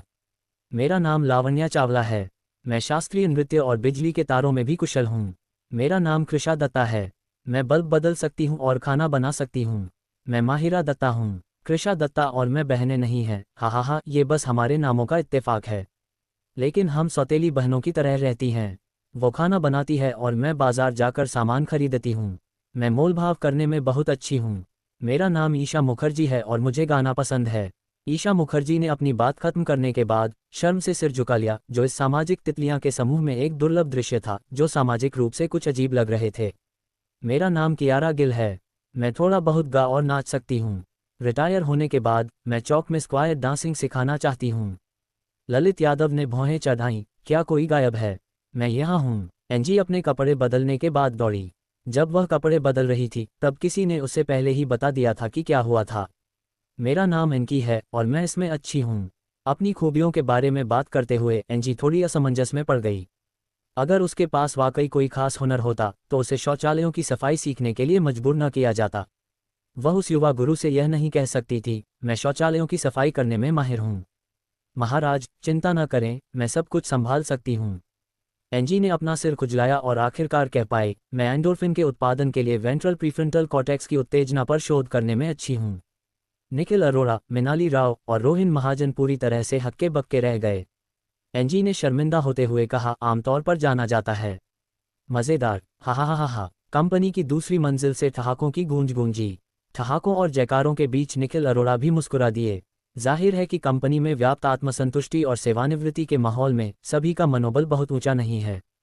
लेकिन इससे कोई फर्क नहीं पड़ता। अब जब मैंने कंपनी संभाल ली है तो स्वाभाविक रूप से मेरे मन में नाम कमाने के विचार आ रहे हैं। आर्यव्रत भूमि में 100 से कम मनोरंजन कंपनियां नहीं हैं। मैनेजर लू, हमारी स्टार ऑर्बिट एंटरटेनमेंट की रैंकिंग क्या है? ललित यादव ने कहा, सितंबर के ताज़ा डेटा अपडेट के अनुसार कुल 131 कंपनियां सूची में हैं और हमारी स्टार ट्रैक एंटरटेनमेंट इस समय समग्र सूची में 99वें स्थान पर है। 99 कोई बहुत अच्छी संख्या नहीं है। कई नामात्र की कंपनियों को छोड़ भी दें तो भी स्टार ट्रैक एंटरटेनमेंट की ताकत अभी भी शीर्ष 2 में है, यहाँ तक कि सबसे खराब प्रदर्शन करने वाली कंपनियों में भी। समग्र चार्ट के अलावा 3 उप चार्ट भी हैं, फिल्म और television chart, variety show chart और संगीत चार्ट। फिल्म और टेलीविज़न चार्ट और वैरायटी शो चार्ट का फिलहाल कोई डेटा उपलब्ध नहीं है, वे अभी भी 0 पर हैं। संगीत चार्ट 80वें स्थान पर है। निखिल अरोड़ा ने कहा, 3 महीनों में, यानी इस साल के अंत तक, मैं चाहता हूं कि हमारी रैंकिंग आधी हो जाए। दूसरे शब्दों में, दिसंबर की समग्र रैंकिंग में हमें कम से कम 50वें स्थान पर होना होगा। सच कहूं तो उद्योग की ये 50 मनोरंजन कंपनियां इतनी प्रतिष्ठित भी नहीं हैं। हालांकि स्टार ऑर्बिट एंटरटेनमेंट के लिए इस समय ये तथाकथित बिल्कुल भी रैंकिंग न होना आसमान पर चढ़ने जितना मुश्किल है। कुछ पल पहले तक हंसी मजाक कर रही भीड़ अचानक उदास दिख रही थी। बस हो गया, सबके मन में यही आम सहमति थी। युवा राजकुमार घमंडी था और कठोर वास्तविकता से अनजान था, सोच रहा था कि वह सिर्फ बातें करके मनोरंजन उद्योग की रैंकिंग में ऊपर उठ सकता है। अगर लक्ष्य पूरा नहीं हुआ तो युवराज नाराज हो जाएगा। उन सभी को अपना सामान समेटकर जाना पड़ा। हालांकि वे अक्सर दूसरों को सलाह देते हैं कि स्टार ऑर्बिट एंटरटेनमेंट आग का गड्ढा है और उसमें नहीं कूदना चाहिए। लेकिन अगर यह वाकई इतना बुरा होता तो वे कब के चले गए होते। कंपनी का माहौल अच्छा है, कोई दबाव नहीं है, वे ज़्यादा काबिल नहीं हैं, उनके पास हर महीने 5 सामाजिक बीमा और एक आवास निधि है, और फिर भी उन्हें 3000 युआन से ज़्यादा का मूल वेतन मिल सकता है। बिना किसी सपने के इन आरामपसंद लोगों के लिए जिंदगी इससे ज़्यादा आरामदायक नहीं हो सकती। लेकिन निखिल अरोड़ा के आने से यह आरामदायक स्थिति पूरी तरह बिखरने वाली है। अब से मैं आप सभी को अपने भविष्य के करियर के बारे में सोचने के लिए 3 मिनट दूंगा। क्या आप गायन, अभिनय या विभिन्न प्रकार के शो में जाना चाहते हैं? समय समाप्त हो गया है, अब मुझे परिणाम बताओ। प्रशिक्षु एक दूसरे को हैरानी से देखने लगे। निखिल अरोड़ा ने बिना समय गंवाए सीधे आवाज़ लगाई, जुबिन नज़ीर, शुरू करो। जुबिन नज़ीर ने कहा, मैं अभिनय करना चाहता हूँ। निखिल अरोड़ा ने जुबिन नज़ीर के आकर्षक रंगे बालों पर नज़र डाली। गायन, नृत्य, रैपिंग और बास्केटबॉल का क्या हुआ? मुझे लगा कि वह एक आदर्श गायक के रूप में करियर बनाना चाहता है। अगर मैं अभिनय कर रहा हूँ तो मेरे बालों का रंग ऐसा नहीं हो सकता। जुबिन नज़ीर ने अपनी अनिच्छा छिपाने की कोशिश करते हुए अपने बालों को छुआ। कोई बात नहीं, इतने साल हो गए हैं, अब रंग बदलने का समय आ गया है। निखिल अरोड़ा ने सिर हिलाया और इसे अपनी नोटबुक में लिख लिया। बाकी लोग बाएं से दाएं जारी रखेंगे। लावण्या चावला, मैं गाने में अच्छी नहीं हूं, इसलिए मैं अभिनय चुनूंगी। निखिल अरोड़ा ने लावण्या चावला के चेहरे पर नज़र डाली। शायद बचपन से ही शास्त्रीय नृत्य का अभ्यास करने के कारण लावण्या चावला का स्वभाव इतना सुंदर था मानो किसी स्याही से बनी पेंटिंग से निकल कर आए हो। ठीक है, आगे। कृषा दत्ता, मैं गाना चुनूंगी। माहिरा दत्ता, मैं भी गाना चुनूंगी। कृषा दत्ता और माहिरा दत्ता ने एक दूसरे को देखा, सबसे अच्छी दोस्त। हम एक दूसरे का साथ कभी नहीं छोड़ेंगे। ईशा मुखर्जी ने फुसफुसाते हुए कहा, क्या मैं गा सकती हूँ? कियाओ ने पूछा, क्या मैं सब कुछ आजमा सकती हूँ? चाहे गायन हो, अभिनय हो या विविध कार्यक्रम, अगर मौका मिले तो वह सब कुछ आजमाना चाहेगी। निखिल अरोड़ा ने सिर हिलाया, क्यों नहीं? निखिल अरोड़ा की नज़र आखिरकार अनक्यू पर पड़ी, जो हास्य का केंद्र थी। निश्चित रूप से अनक्यू के चेहरे पर जिंदगी की मार की कड़वाहट साफ दिखाई दे रही थी। अगर मैं गा या अभिनय नहीं कर सकता तो मुझे क्या करना चाहिए? बॉस, हमारी कंपनी में सफाई कर्मचारियों का मासिक वेतन कितना है? निखिल अरोड़ा ने अपनी नोटबुक पर एक लाइन खींची। बहुत बढ़िया, वैरायटी शो टीम आप पर भरोसा कर रही है। जल्दबाजी और सोच समझ कर लिए गए इस फैसले में समूह के विकास पथों की शुरुआत में ही योजना बना ली गई थी। ललित यादव काफी देर तक हिचकिचाए, फिर आखिरकार खुद को मजबूर करते हुए बोले, श्रीमान हान, इस समय हमारी कंपनी के लिए सबसे बड़ी समस्या संसाधनों की कमी है। निखिल अरोड़ा ने आत्मविश्वास से कहा, मैं ही संसाधन हूँ। अध्याय 45 इशिका कपूर, मैं साहित्यिक चोरी स्वीकार नहीं करती। निखिल अरोड़ा ने उल्का बौछार को प्रिंट करने के लिए कंपनी के कंप्यूटर का इस्तेमाल किया। मेरे पास अभी एक स्क्रिप्ट है, क्या आप मुझे किसी निर्देशक से संपर्क करने में मदद कर सकते हैं? उसे बहुत ज़्यादा मशहूर होने की ज़रूरत नहीं है, बस औपचारिक प्रशिक्षण और मजबूत बुनियादी कौशल होने चाहिए। ललित यादव ने एक पल सोचा और कहा, मेरा एक सहपाठी निर्देशक है, लेकिन उसके पास कोई संपर्क या संसाधन नहीं है। पिछले कुछ सालों से वह विशिष्ट कला फिल्में बना रहा है। क्या उसने कोई निर्देशन किया है? ललित यादव को अपने दोस्त की 2 कृतियां मिली और उन्होंने उन्हें निखिल अरोड़ा को दिखाया। फिल्म का शीर्षक देखकर निखिल अरोड़ा आश्चर्य से बोले, तुम्हारा दोस्त अनीश वर्मा है। अनीश वर्मा का नाम अभी ज़्यादा चर्चित नहीं है, लेकिन 2 साल में वह एक काल्पनिक विषय पर आधारित फिल्म बनाएंगे जो साल की ब्लॉकबस्टर साबित होगी। उसके बाद से अनीश वर्मा की प्रसिद्धि आसमान छूने लगी और उन्होंने जो भी फिल्म बनाई वह हिट रही। वह आर्यव्रत भूमि के फिल्म और टेलीविज़न उद्योग के सबसे भाग्यशाली निर्देशक बन गए। निखिल अरोड़ा की आंखों में खुशी के भाव दिखाई दिए। अनीश वर्मा के मशहूर होने से पहले कीमत कम है और गुणवत्ता की गारंटी है, जो उन्हें निस्संदेह इस शूटिंग के निर्देशक के लिए सबसे अच्छा विकल्प बनाती है। श्रीमान हान, क्या आप मेरे दोस्त को जानते हैं? निखिल अरोड़ा ने सहजता से कहा, मैंने ये फिल्म देखी थी और चूंकि मुझे यह अच्छी लगी, इसलिए मैंने दोबारा देखा कि निर्देशक कौन है। क्या आप मेरे लिए अनीश वर्मा से संपर्क कर सकते हैं और पूछ सकते हैं कि क्या वह हाल ही में उपलब्ध हैं? ललित यादव ने सिर हिलाया, ठीक है, मैं अभी पूछता हूँ। श्रीमान हान ने फिल्म निर्माण में निवेश करने की बात कही है और स्वाभाविक रूप से वे ही फंडिंग का ध्यान रखेंगे। हालांकि स्टार ऑर्बिट एंटरटेनमेंट के पास पैसों की कमी है, लेकिन सीईओ हान का परिवार अमीर है, जो अनीश वर्मा के लिए एक बड़ा अवसर प्रस्तुत करता है। ललित यादव खिड़की की ओर बढ़े, अनीश वर्मा को बुलाने ही वाले थे कि अचानक अनीश वर्मा ने उन्हें पहले बुलाया। ललित यादव, अनीश वर्मा की आवाज़ थोड़ी झिझक रही थी। क्या आप मुझे कुछ और पैसे उधार दे सकते हैं? अनीश वर्मा ने शर्मिंदा होते हुए पूछा। उसने ललित यादव से पहले ही बहुत सारा पैसा उधार ले लिया है और न सिर्फ उसने अभी तक चुकाया नहीं है, बल्कि उधार ली गई रकम बढ़ती ही जा रही है। वह पहले ही ललित यादव से दोबारा पैसे उधार लेने में बहुत शर्मिंदा था, लेकिन ललित यादव के अलावा उसका कोई और दोस्त नहीं है। ललित यादव अनीश वर्मा की पारिवारिक स्थिति के बारे में जानता था और बेबसी से आहें भरता रहा। आपको और कितना चाहिए? अनीश वर्मा एक संख्या बताए, 1 लाख। आखिरकार ललित यादव तो बस एक कर्मचारी था। उसने अनीश वर्मा को पहले ही 1,50,000 युआन उधार दे दिए थे।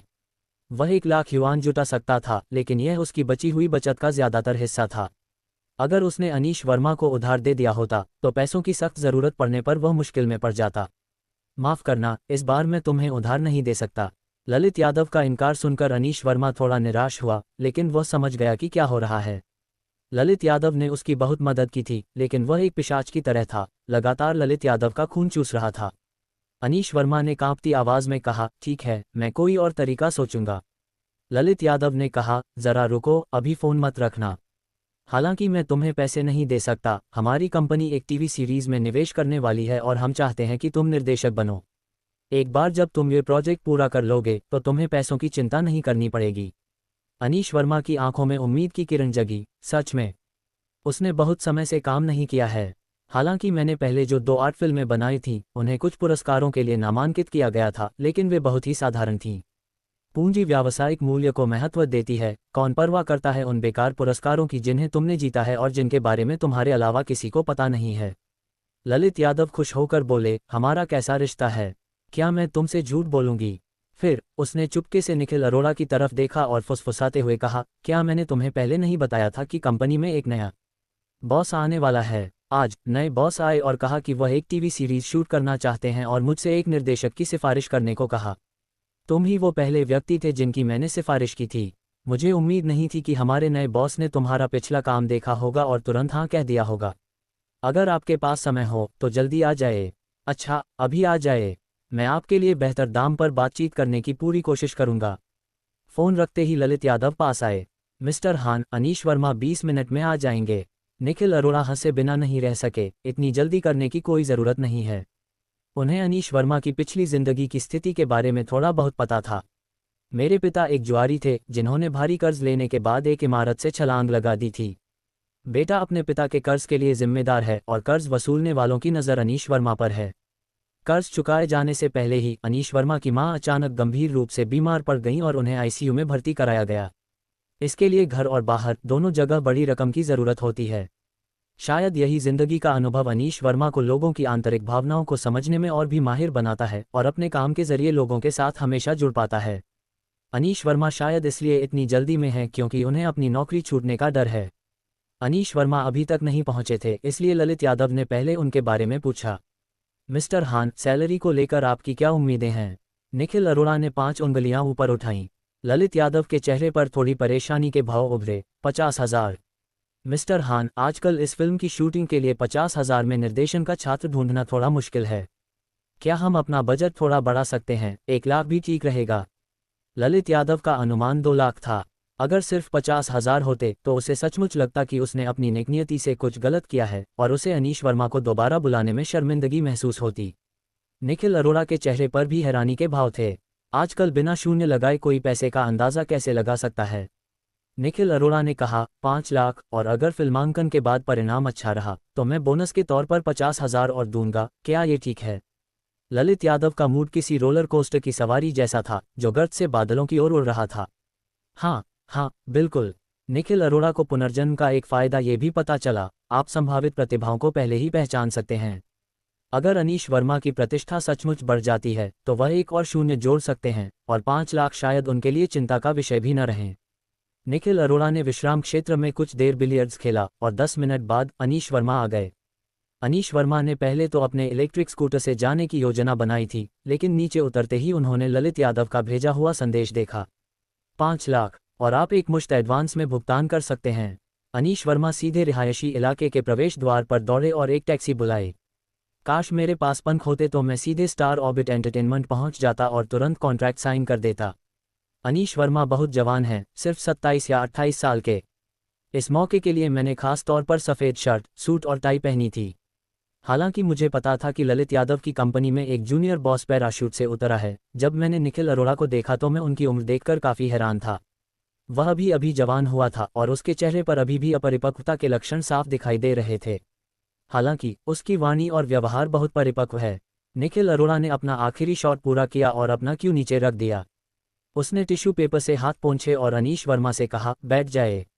अनीश वर्मा थोड़ा झुका और निखिल अरोड़ा के बैठने के बाद ही निखिल अरोड़ा के बगल वाले सोफे पर बैठा। अनीश वर्मा ने एक फाइल फोल्डर निकाला, इसमें मेरे कुछ कामों और मेरे बायोडेटा की जानकारी है। निखिल अरोड़ा ने हाथ हिलाया, देखने की ज़रूरत नहीं है, मुझे तुम्हारी काबिलियत पर भरोसा है। ललित यादव ने तुम्हें कीमत के बारे में पहले ही बता दिया है ना? 5 लाख है। अगर अंतिम उत्पाद मेरी उम्मीदों पर खरा उतरा तो मैं बोनस के तौर पर 50,000 और जोड़ दूंगा। तुम क्या सोचते हो? हालांकि ललित यादव ने पहले ही उसके लिए कहानी बिगाड़ दी थी, फिर भी निखिल अरोड़ा के ये शब्द सुनकर अनीश वर्मा चौंक गया। अपनी उत्तेजना को दबाते हुए उसने कहा, मैं कीमत स्वीकार कर सकता हूं, लेकिन क्या आप मुझे बता सकते हैं कि मैं भुगतान कैसे करूं? निखिल अरोड़ा ने कहा, अनुबंध पर हस्ताक्षर होते ही भुगतान सीधे आपके खाते में स्थानांतरित कर दिया जाएगा। वह अनुबंध स्टार ऑर्बिट एंटरटेनमेंट के प्रोजेक्ट विभाग के कर्मचारी आए और एक अनुबंध निकाला जिसे टेम्पलेट के अनुसार संशोधित किया गया था।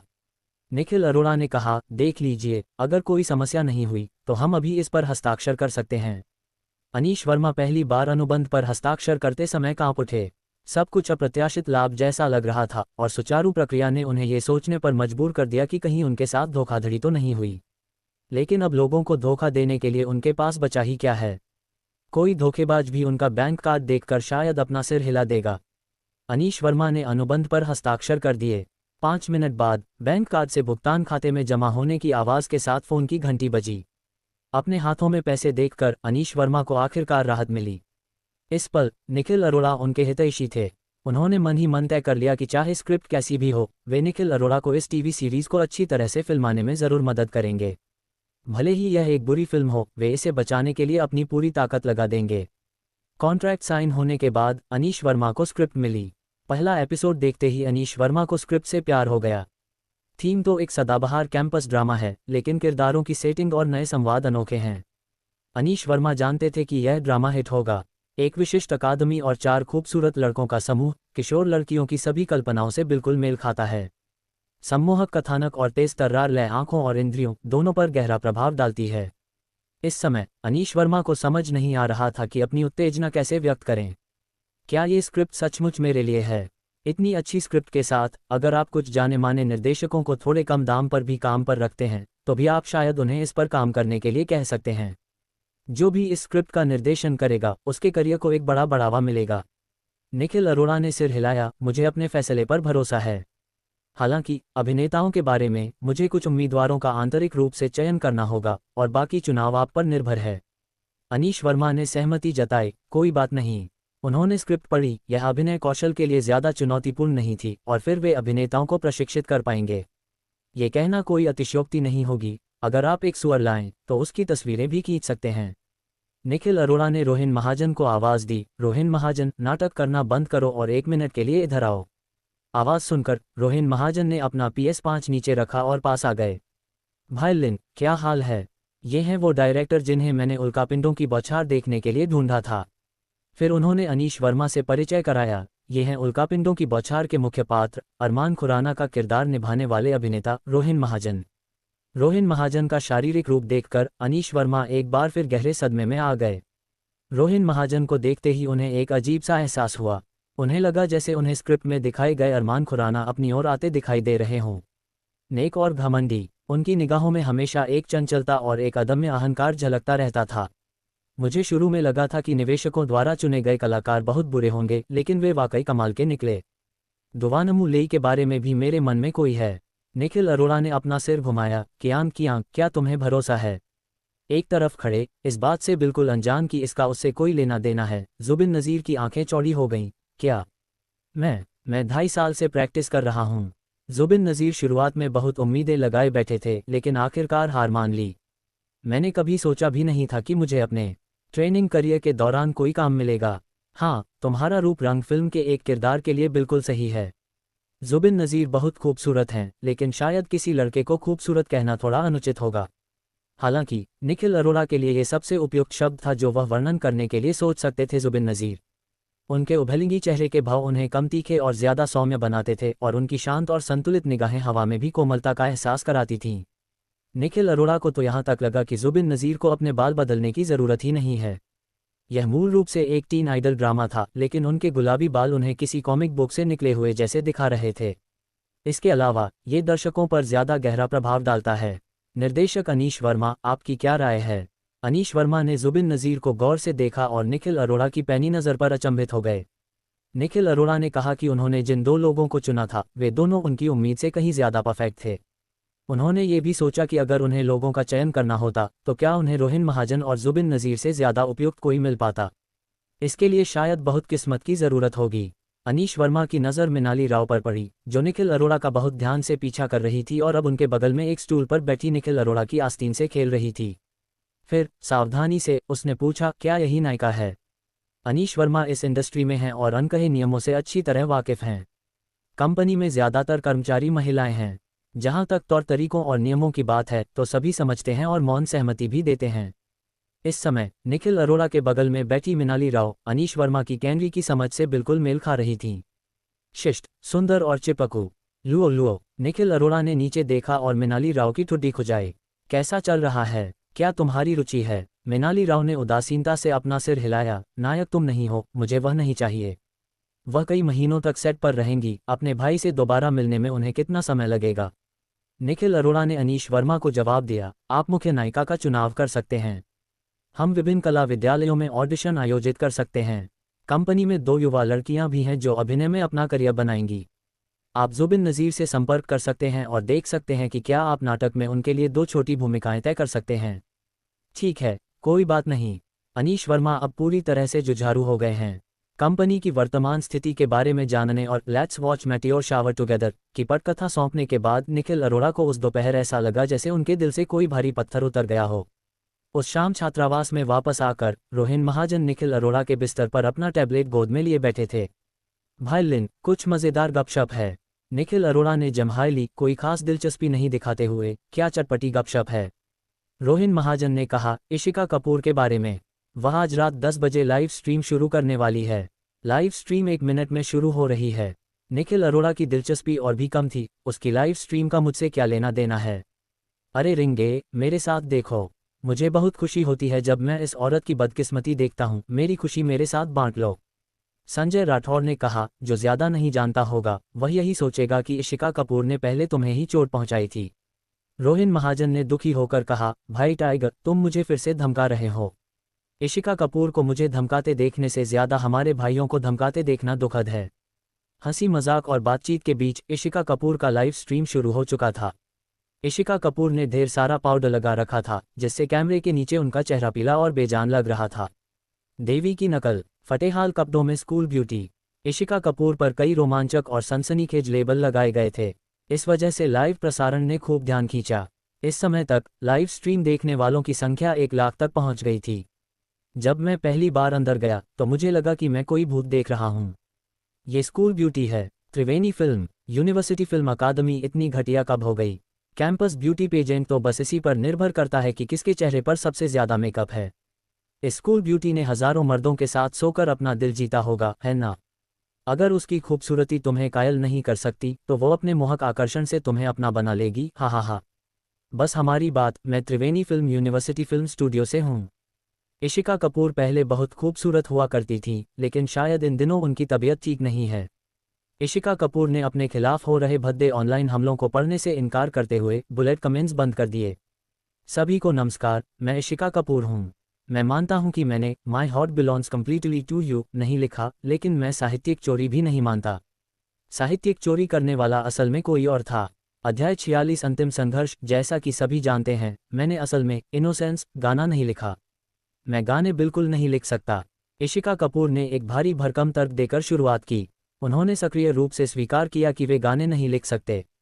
उन्होंने सक्रिय रूप से स्वीकार किया कि ऑनलाइन चल रही अफवाहें सच थीं और उनका भोलापन उन्होंने निखिल अरोड़ा से चुराया था। क्योंकि इस समय इशिका कपूर के पास खोने के लिए कुछ नहीं बचा था। तथाकथित शोहरत और सम्मान तो बस खुद को छिपाने के लिए बनाया गया एक व्यर्थ का भ्रम है। जिंदगी की कठोर सच्चाइयों के आगे ये कब का एक झमेला बन चुका है। तो इशिका कपूर का क्या मतलब है? क्या वो ये कहना चाह रही हैं कि my heart belongs completely to you असल में किसी और ने लिखा था और ये चोरी की गई थी? क्या उनकी व्याख्या वाकई सार्थक है?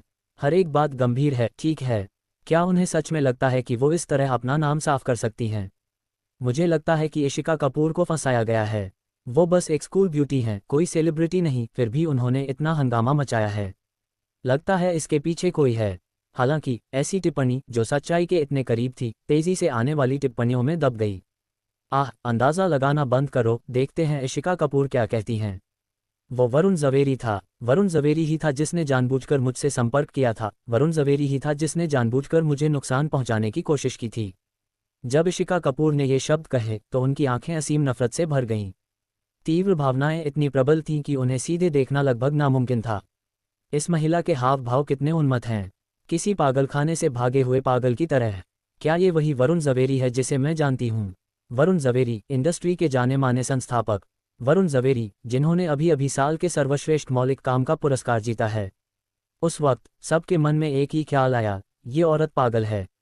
किसी की क्या हैसियत या ओहदा है कि वो वरुण जवेरी को उकसाने की कोशिश करे और हद से ज्यादा कोशिश करे। मुझे पता है कि आप यकीन नहीं करेंगे, लेकिन मेरे पास सबूत हैं। इशिका कपूर ने अपना फ़ोन कैमरे के लेंस के पास रखा। फ़ोन में उसकी त्रिवेणी चैट हिस्ट्री और वरुण जवेरी के साथ कॉल लॉग दिख रहे थे, जिन्हें उसने अभी तक डिलीट नहीं किया था। और भी हैरानी की बात यह थी कि इशिका कपूर ने अपने फ़ोन का फ़ोटो एल्बम खोला। मैंने आपको लाइव स्ट्रीम की कुछ तस्वीरें दिखाई थीं जिन्हें जल्द ही बंद कर दिया जाएगा।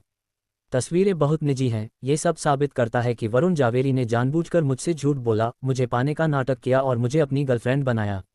उसने तो मुझसे एक चोरी किया हुआ गाना भी झूठ बोला, ये कहकर कि ये मेरे लिए एक तोहफा है। उसने ये सब मुझे धोखा देने के लिए, मुझे खुद को उसके हवाले करने के लिए किया। तो एक प्रतिभाशाली क्रिएटर जिसने इंडस्ट्री में शोहरत और दौलत दोनों हासिल की है, जिसके बिस्तर के लिए अनगिनत औरतें होड़ लगाती हैं, वो सिर्फ आपके साथ सोने के लिए आपको नुकसान पहुंचाने की हद तक जा सकता है। किसी ने इशिका कपूर के शब्दों का सारांश दिया। नतीजा ये है, हा, इशिका कपूर का दिमाग ज़ॉम्बी खा गए होंगे। वरुण जवेरी कितना मासूम है, बस ऐसे ही इस झमेले में फंस गया। फिर भी कुछ नेकदिल लोगों ने इशिका कपूर को खुद को साबित करने का मौका दिया। त्रिवेणी चैट पर प्रोफाइल पिक्चर और निकनेम फर्जी हो सकते हैं, लेकिन वॉइस मैसेज ज़्यादा विश्वसनीय होते हैं। क्या आपकी चैट हिस्ट्री में वरुण जवेरी के कोई वॉइस मैसेज हैं? क्या आप हमें सुना सकती हैं? इशिका कपूर के चेहरे पर कुछ तल्खी थी। उसने मुझे कभी वॉइस मैसेज नहीं भेजे, हम अक्सर सिर्फ वॉइस कॉल पर ही बात करते हैं। उसे पता था कि उसका स्पष्टीकरण कितना कमज़ोर था, लेकिन सच यही था। उस समय उसके और वरुण जवेरी के बीच बहुत अच्छे रिश्ते थे। जब भी उन्हें कुछ कहना होता, वे फ़ोन पर बात करते। या आप हमें कुछ तस्वीरें दिखा सकती हैं, कुछ ज़्यादा निजी नहीं। ज़रूरत पड़ने पर आप उन्हें अपने पास रख सकती हैं। वैसे आपने जो तस्वीरें भेजी हैं उनमें हम चेहरे नहीं देख सकते। क्या आपके पास आप दोनों की कोई और साफ तस्वीरें हैं? इशिका कपूर के चेहरे पर और भी ज़्यादा भाव आ गए। उसे तस्वीरें लेना पसंद नहीं है। जब भी वह साथ में फ़ोटो खिंचवाने के लिए कहती, वरुण जवेरी साफ मना कर देते, इसलिए उसे कैंडिड तस्वीर लेने का भी मौका नहीं मिलता। अगर सब कुछ नाकाम हो जाए तो आप अपने दोस्त से अपनी जिम्मेदारी ले सकती हैं। इशिका कपूर चुप हो गई। निखिल अरोड़ा और मिनाली राव के अलावा किसी को नहीं पता था कि वह वरुण जावेरी को डेट कर रही है, जो संयोग से उससे मिले थे। निखिल अरोड़ा और मिनाली राव ने भी उस समय वरुण जावेरी से मिलते समय मोटे मोटे मुखौटे और टोपी पहनी हुई थी। ऐसा इंसान कि अगर उसकी अपनी माँ भी पास से गुजरती तो उसे पहचान नहीं पाती। कॉलेज के रूममेट्स की बात करें तो वे सभी चालाक और शैतान हैं। ऊपर से तो वे मासूमियत का दिखावा करते हैं, लेकिन अगर उन्हें पता होता कि वह वरुण जावेरी को डेट कर रही है तो शायद वे उसे बहकाने की योजना बना रहे होते। वह किसी को कैसे बता सकती है कि वह वरुण जावेरी को डेट कर रही है? कोई साबित नहीं कर सकता।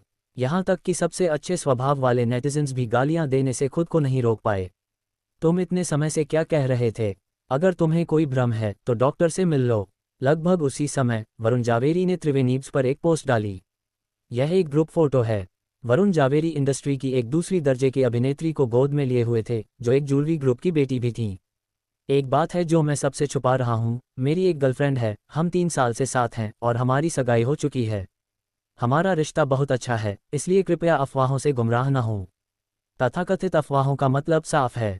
यहाँ पागल बनने में समय बर्बाद करने के बजाय आपको किसी न्यूरोलॉजिस्ट से मिलना चाहिए। क्या वरुण जावेरी की असली गर्लफ्रेंड ने आपकी तरफ देखा भी? वो आपसे ज़्यादा खूबसूरत, अमीर, ज़्यादा कामयाब और बेहतर स्टाइल वाली है। क्या उसे आप में दिलचस्पी भी होगी? स्क्रीन पर कमेंट्स की बाढ़ देखकर इशिका कपूर ने झट से त्रिवेणीज खोला। सबसे ज़्यादा ट्रेंडिंग टॉपिक है हैशटैग लुकंजू गोज क्रेजी। सूची में दूसरे स्थान पर है वरुण जावेरी का इशिका कपूर को जवाब, मेरी पहले से ही एक गर्लफ्रेंड है, मुझे परेशान मत करो। उसने लंबे समय से वरुण जावेरी के बारे में कोई खबर नहीं देखी थी। यह ऐसा है जैसे सबसे परिचित लोग अचानक अपने रास्ते जा रहे हों और नदी के उस पार एक दूसरे के सामने सबसे दूर खड़े हों। इस समय इशिका कपूर के लाइव स्ट्रीम रूम में एक कनेक्शन का अनुरोध प्रस्तुत किया गया था।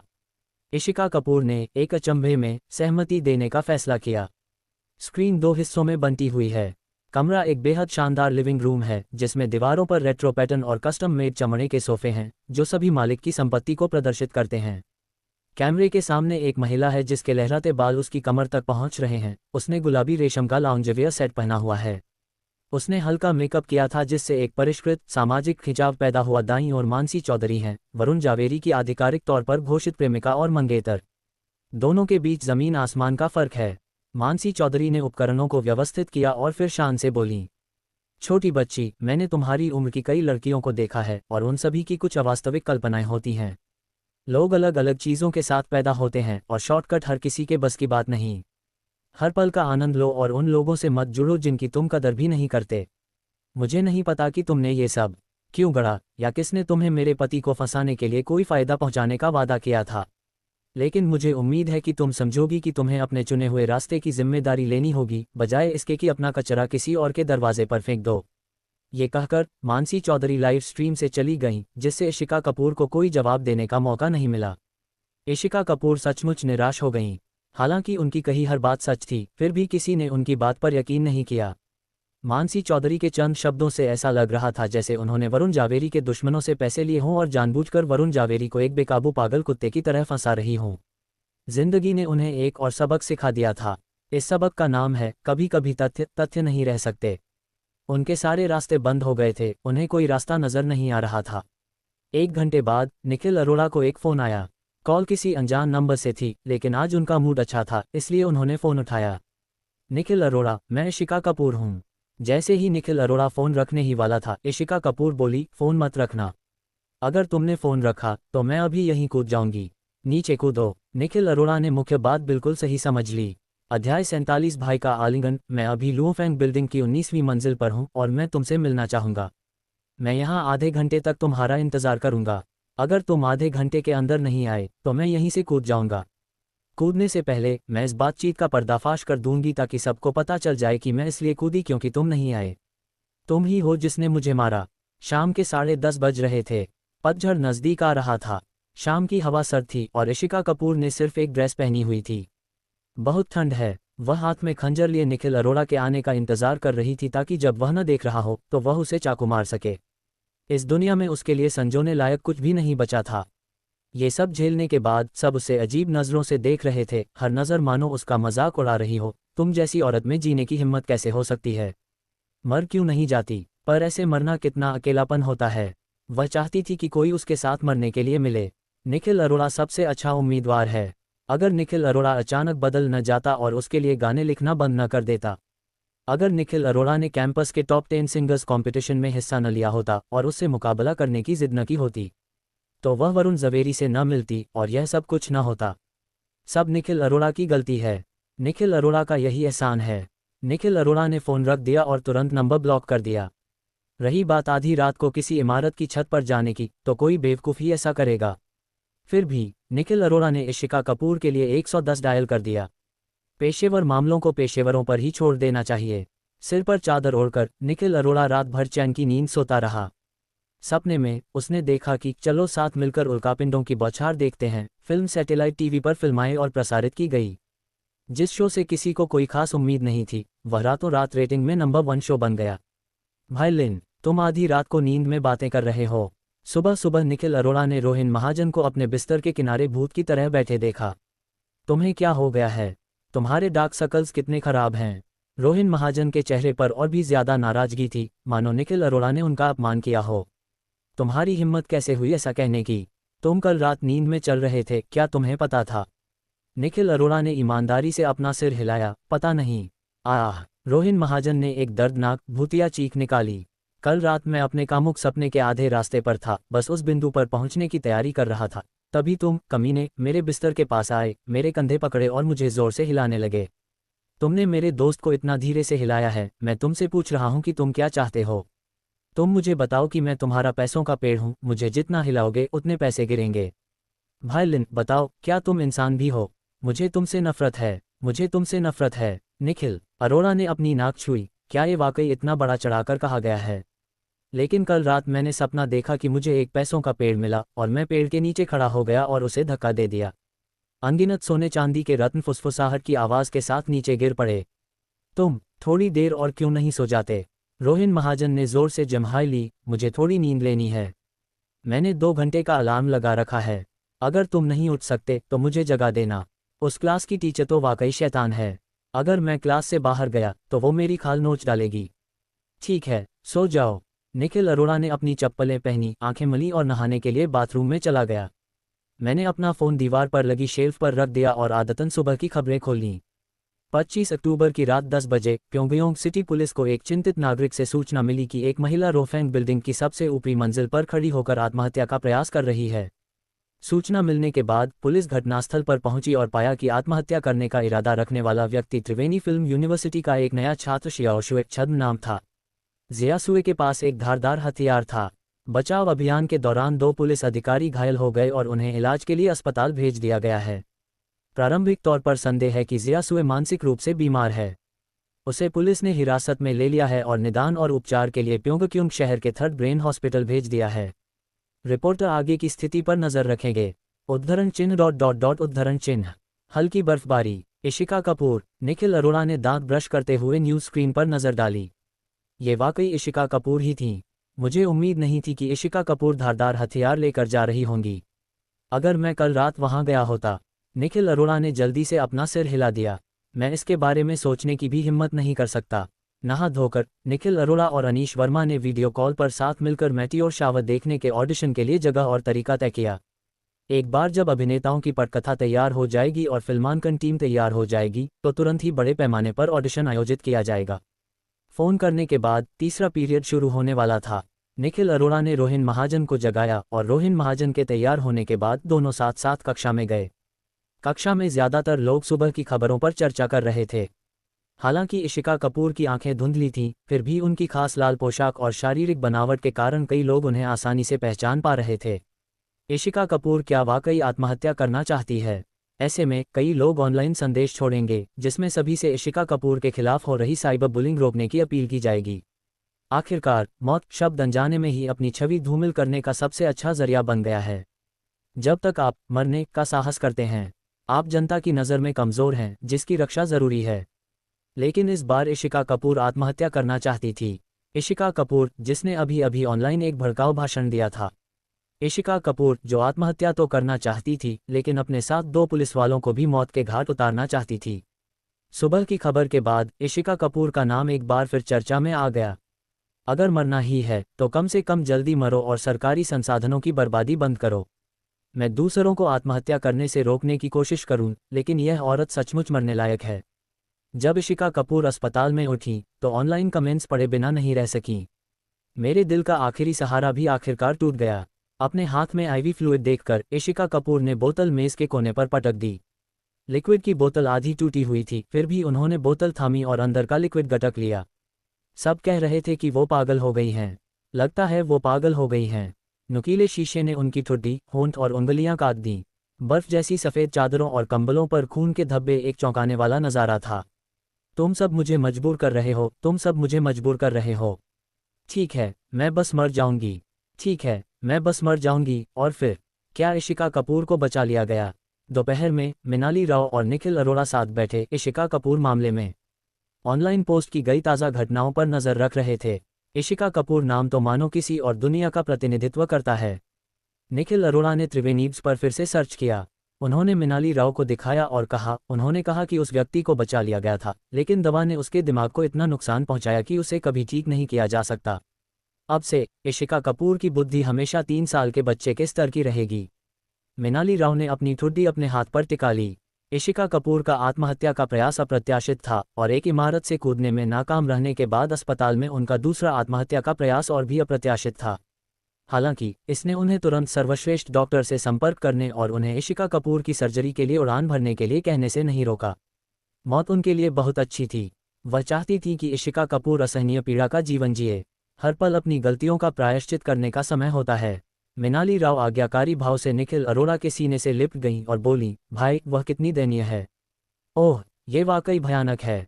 भाई मुझे गले लगाओ।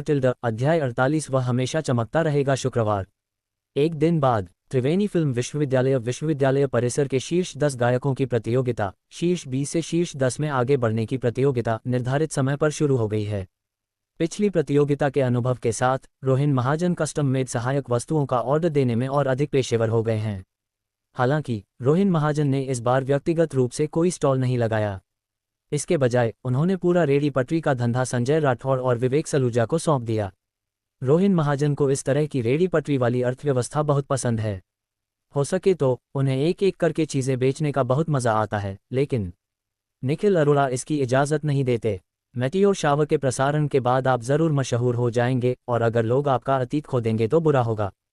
प्रशंसक अपनी मर्जी से दूसरे प्रशंसकों से पैसे कमा सकते हैं, लेकिन अगर वह व्यक्ति उस सेलिब्रिटी का दोस्त है जो एक प्रभावशाली सार्वजनिक हस्ती भी है और अपने प्रशंसकों से पैसे कमा रहा है, तो कोई अंदाज़ा नहीं लगा सकता कि जनमत इसे कितना सनसनीखेज बना देगा।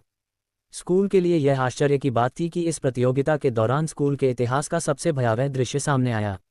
त्रिवेणी फिल्म विश्वविद्यालय का सभागार प्योंगसांग प्रांत के पूरे विश्वविद्यालय शहर में सबसे बड़ा है और हमेशा ये चिंता बनी रहती है कि शायद ये स्थल भरा न हो और कुछ खाली खाली सा लगे। पहली बार प्रतियोगिता शुरू होने में अभी आधा घंटा बाकी था। सभागार पहले से ही दर्शकों से खचाखच भरा था और कोई सीट खाली नहीं थी। चारों तरफ खूबसूरत युवतियां बैठी थीं। मुझे पता है त्रिवेणी फिल्म यूनिवर्सिटी फिल्म स्टूडियो में कई खूबसूरत औरतें हैं, लेकिन मुझे याद नहीं कि इतनी सारी थीं। वहाँ देखो, क्या ये बगल वाली स्पोर्ट्स यूनिवर्सिटी में जिमनास्टिक की पढ़ाई करने वाली कैंपस की लड़की नहीं है? और वो वाला, उसने अभी भी फाइनेंस एंड इकोनॉमिक्स यूनिवर्सिटी की यूनिफॉर्म पहनी हुई है। हे भगवान, ये छात्र संभवतः हमारी त्रिवेणी फिल्म यूनिवर्सिटी फिल्म अकादमी से नहीं हैं। साल का सबसे मज़ेदार मजाक, त्रिवेणी फिल्म यूनिवर्सिटी के छात्रों को त्रिवेणी फिल्म यूनिवर्सिटी के टॉप 10 सिंगर्स प्रतियोगिता में जगह नहीं मिल पाए। जानते हो, ये त्रिवेणी फिल्म यूनिवर्सिटी का ऑडिटोरियम है, पूरे शहर का सबसे बड़ा ऑडिटोरियम। खैर, इसमें हम कुछ नहीं कर सकते। निखिल अरोड़ा वाकई मशहूर हो गए हैं। इसका आज भी युवा पीढ़ी पर, खासकर कॉलेज के छात्रों पर, गहरा प्रभाव है। कोई भी रातों रात मशहूर हो सकता है। निखिल अरोड़ा की प्रसिद्धि इशिका कपूर की तरह रातों रात देशव्यापी सनसनी नहीं बनी होगी, लेकिन बसंत की बारिश के बाद बांस की कोंपलों की तरह ये चुपचाप और बिना किसी चेतावनी के हर जगह फैल गई। निखिल अरोड़ा 9वें नंबर पर आए, जो उपस्थिति क्रम में बीच में था। जैसे ही होस्ट ने निखिल अरोड़ा का नाम सुनाया, पूरे आयोजन स्थल के लाइट बोर्ड तुरंत जगमगा उठे। वाह, समुद्र जैसा नीला। ऑडिटोरियम के हर कोने में लाइटें घनी थीं। ऐसा लग रहा था जैसे ये कोई प्रतियोगिता नहीं, बल्कि निखिल अरोड़ा का एकल संगीत कार्यक्रम हो। निखिल अरोड़ा, निखिल अरोड़ा, निखिल अरोड़ा, वे चिल्लाए और पुकारे। सबके इंतजार के बीच निखिल अरोड़ा मंच पर आए। आज निखिल अरोड़ा के पहनावे का इंतजाम भी मिनाली राव ने किया था। उस छोटी बच्ची ने कहा कि वह उनके सभी स्टेज कॉस्ट्यूम्स की जिम्मेदारी लेना चाहती है। निखिल अरोड़ा समझ गए, मिनाली राव उन्हें बाबी डॉल की तरह ट्रीट कर रही थीं। आखिरकार, किसी भी लड़की का बचपन ड्रेस अप गेम से बच नहीं सकता। सभी को नमस्कार, मैं निखिल अरोड़ा हूँ। लहरों की एक तेज गर्जना उठी। निखिल अरोड़ा मुस्कुराए, एक पल के लिए समझ ही नहीं पाई कि यह सपना था या हकीकत।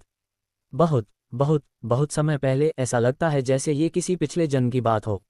एक ज़माने में ये भी एक ऐसा दृश्य था जिसका उन्होंने सपना देखा था, लेकिन बाद में उन्होंने अपने सपनों सहित बहुत कुछ त्याग दिया और अपनी जवानी के उन बेताब दिनों को लगभग भूल ही गए जब वह सबसे तेज रोशनी में खड़े होकर सभी को अपनी ओर आकर्षित होते सुनना चाहते थे।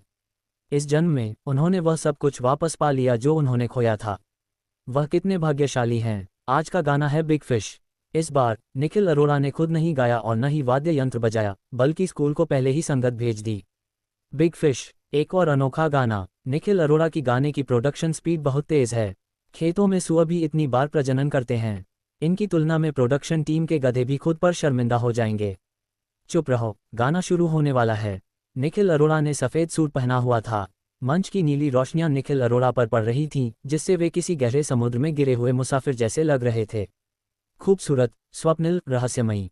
खामोश लहरों ने रात को गहराई से अपनी आगोश में ले लिया था। आसमान के क्षितिज के कोनों में फैलती हुई एक बड़ी मछली सपनों की दरारों से तैरती हुई आई, तुम्हारे सोते हुए रूप को निहारते हुए। कितनी प्यारी है वो आवाज़। हाँ, क्या अलौकिक आवाज़ है, मानो गाने के जरिए समंदर की तलहटी में पहुंच गए हों। क्या ये आवाज़ वाकई किसी इंसान की हो सकती है? निखिल अरोड़ा की गायकी कमाल की है। तुम्हें दूर उड़ते हुए देख रहा हूँ, तुम्हें मुझसे दूर जाते हुए देख रहा हूँ, तो तुम आसमान से जुड़ने के लिए ही पैदा हुए हो। हर आंसू, ये सब तुम्हारी तरफ बहता है। हमारी पहली मुलाकात को याद करते हुए क्या हुआ? मैं क्यों रो रहा हूँ? निखिल अरोड़ा का गाना मेरे रोंगटे खड़े कर देता है। बकवास बंद करो, मेरा सिर सुन्न हो गया है। जजों समेत सभी उत्साहित थे। यहाँ मौजूद हर जज में संगीत के लिए बेमिसाल जुनून है। एक शानदार गाना सुनने से ज़्यादा आनंददायक और रोमांचक कुछ भी नहीं है। करण भट्टाचार्य, मुझे उस दिन का बेसब्री से इंतज़ार है जब आप आधिकारिक तौर पर संगीत जगत में कदम रखेंगे। मुझे विश्वास है कि यह सभी संगीतकारों के लिए एक तूफान होगा। सुदीप नायर, आप इस गाने की रिकॉर्डिंग कब पूरी करेंगे? मैं इसे बार बार सुनने के लिए बेताब हूँ। यान हुआन, ये बहुत खूबसूरत है। मैं ज़्यादा पढ़ा लिखा नहीं हूँ, इसलिए मैं बस इतना ही कह सकता हूँ कि ये बहुत खूबसूरत है। मुझे लगता है कि आज दर्शकों में हर कोई मेरे जैसा ही महसूस कर रहा होगा। हम आपके दीवाने होना चाहते हैं, आपके लिए पागल होना चाहते हैं और आपके लिए दीवार पर अपना सिर भी पटकना चाहते हैं। तरुण अय्यर, निखिल अरोड़ा, क्या मैं आपसे मेरे लिए एक गाना लिखने के लिए कह सकता हूँ? पहली बार तरुण अय्यर ने कहा था कि अगर उन्हें मौका मिले तो वह निखिल अरोड़ा के साथ काम करना चाहेंगी। इस बार उन्होंने अपना अभिमान भी त्याग दिया और निखिल अरोड़ा से उनके लिए एक गाना लिखने को कहा। तरुण अय्यर कौन हैं? राष्ट्रीय स्तर के गायक। राष्ट्रीय स्तर के एक गायक, एक ज़बरदस्त मेहमान जो हर साल स्प्रिंग फेस्टिवल गाला में आती हैं। जैसे ही उन्होंने अपना मुंह खोला, विभिन्न कंपनियों के अनगिनत गीतकार उनके लिए गीत लिखने के लिए लाइन में लग गए और उनसे गाने की भीख मांगने लगे। और फिर भी इसी व्यक्ति ने आज निखिल अरोड़ा से एक गाना गाने के लिए कहने की पहल की। ये निखिल अरोड़ा के लिए सबसे बड़ी उपलब्धि है। प्रदीप मेनन, निखिल अरोड़ा, आप हमेशा त्रिवेणी फिल्म विश्वविद्यालय का गौरव रहेंगे। सभी शिक्षक आपकी सफलता का मार्ग प्रशस्त करने के लिए अपना सर्वश्रेष्ठ प्रयास करेंगे। रेटिंग परिणाम अब संदेह के घेरे में नहीं है। निखिल अरोड़ा को एक बार फिर पूर्ण अंक प्राप्त करने के लिए बधाई। बिना किसी संदेह के एक पूर्ण स्कोर, पूरे अंक, क्योंकि निखिल अरोड़ा इसके हकदार हैं। जब आप किसी ऊंचे पहाड़ की ओर देखते हैं तो भले ही आपको पता हो कि आगे का रास्ता कठिन है, फिर भी आप जानते हैं कि आप अंततः उसे पार कर लेंगे। हालांकि अगर आप आसमान तक पहुंचती किसी विशाल इमारत को भी देखें तो आप उसका अंत नहीं देख सकते। उसकी मीनार बादलों को चीरती हुई नंगी आंखों की सीमा को पार करती है। वह हमेशा आपकी सोच से ज्यादा ऊंचा होता है। आपको ऐसे किसी व्यक्ति से आगे निकलने में बिल्कुल भी दिलचस्पी नहीं होनी चाहिए, क्योंकि आप चाहे कितनी भी कोशिश कर लें, वह व्यर्थ ही रहेगी। इस साल के टॉप 10 सिंगल्स प्रतियोगिता के प्रतियोगियों के लिए निखिल अरोड़ा एक ऐसी हस्ती थे। उनके होते हुए चैंपियनशिप किसी और के पास नहीं हो सकती। वह निस्संदेह नंबर 1 हैं। यहाँ तक कि जब जज उन पर टिप्पणी कर रहे थे तब भी उन्हें आलोचना करने लायक कोई कमी नहीं मिली और अनजाने में ही उन्होंने उन्हें संवाद के मामले में अपने बराबर ही रखा। इस बार कार्यक्रम में मौजूद प्रशंसकों के पास ज़्यादा पेशेवर उपकरण, हाई डेफिनेशन लेंस और बेहतर साउंड रिकॉर्डिंग थी। जैसे ही निखिल अरोड़ा ने ये गाना गाया, उन्होंने तुरंत ही अपनी आवाज़ निकाल दी। कई वीडियो प्लेटफॉर्म पर वीडियो की एक बड़ी लहर अपलोड की गई है, जिनमें से सभी निखिल अरोड़ा के बिग फिश गाने के विभिन्न कोनों से लिए गए शॉट्स हैं। सबसे ज़्यादा बार देखे जाने वाला वीडियो निखिल अरोड़ा के फ़ैन क्लब द्वारा पोस्ट किया गया था। निखिल अरोड़ा का फ़ैन क्लब पहले ही आकार ले चुका है और बड़ी संख्या में तकनीक प्रेमी प्रशंसकों को आकर्षित कर चुका है। वे विशेष रूप से सेट पर निखिल अरोड़ा की तस्वीरें और वीडियो लेने के लिए जिम्मेदार थे। वह वीडियो जिसे पहले इस साइट पर सबसे ज़्यादा बार देखा गया था और यहां तक कि डेली ट्रेंडिंग लिस्ट में भी शीर्ष पर था, फ़ैन क्लब द्वारा बनाया गया था। इस बार फ़ैन क्लब का वीडियो तुरंत अपलोड कर दिया गया। सिर्फ 10 मिनट में टिप्पणियों की संख्या 100 से ज़्यादा और रिपोस्ट की संख्या 500 से ज़्यादा हो गई। ये प्रभाव कई तीसरे दर्जे की हस्तियों से भी ज़्यादा है। लंबी दूरी के कारण निखिल अरोड़ा के कई प्रशंसक कॉन्सर्ट में शामिल नहीं हो पाए थे और कलाकारों की तस्वीरों और वीडियो का बेसब्री से इंतजार कर रहे थे। वे आखिरकार पहुंचे और भूखे भेड़ियों की तरह आगे बढ़े। इसकी खुशबू बहुत अच्छी है, बहुत स्वादिष्ट है। भाई निखिल अरोड़ा बहुत अच्छा गाते हैं। मुझे अपने माता पिता, दादा दादी, बड़े भाई, बड़ी बहन, चाचा चाची, दोस्तों, सहकर्मियों और यहाँ तक कि प्राथमिक, मध्य और उच्च विद्यालय के उन सहपाठियों को भी इसकी सिफारिश करनी चाहिए जिनसे मैंने वर्षों से संपर्क नहीं किया है। निखिल अरोड़ा मंच से चले गए और इस बार वे दर्शकों के पास नहीं लौटे। उनके इतने प्रशंसक हैं कि जब वे दर्शकों के पास लौटते हैं तो सबका ध्यान उन पर होता है और दर्शकों की स्थिति अन्य खिलाड़ियों के प्रदर्शन को प्रभावित करती है।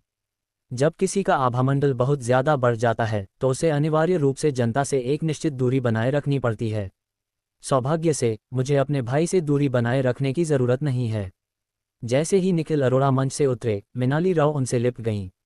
स्कूल में बहुत से लोग जानते हैं कि निखिल अरोड़ा की एक छोटी बच्ची है जो हमेशा उनके साथ रहती है। निखिल अरोड़ा और मिनाली राव के रिश्ते को लेकर तरह तरह की बातें प्रचलित हैं।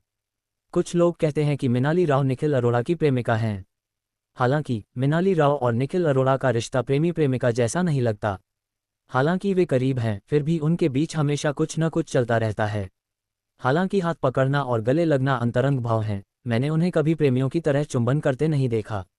लेकिन अगर हम कहें कि हम बस साधारण दोस्त हैं, क्या आप कभी ऐसे साधारण दोस्तों से मिले हैं जो हर पल हाथ पकड़े और गले मिलते रहते हैं, लगभग गोंद से चिपके हुए?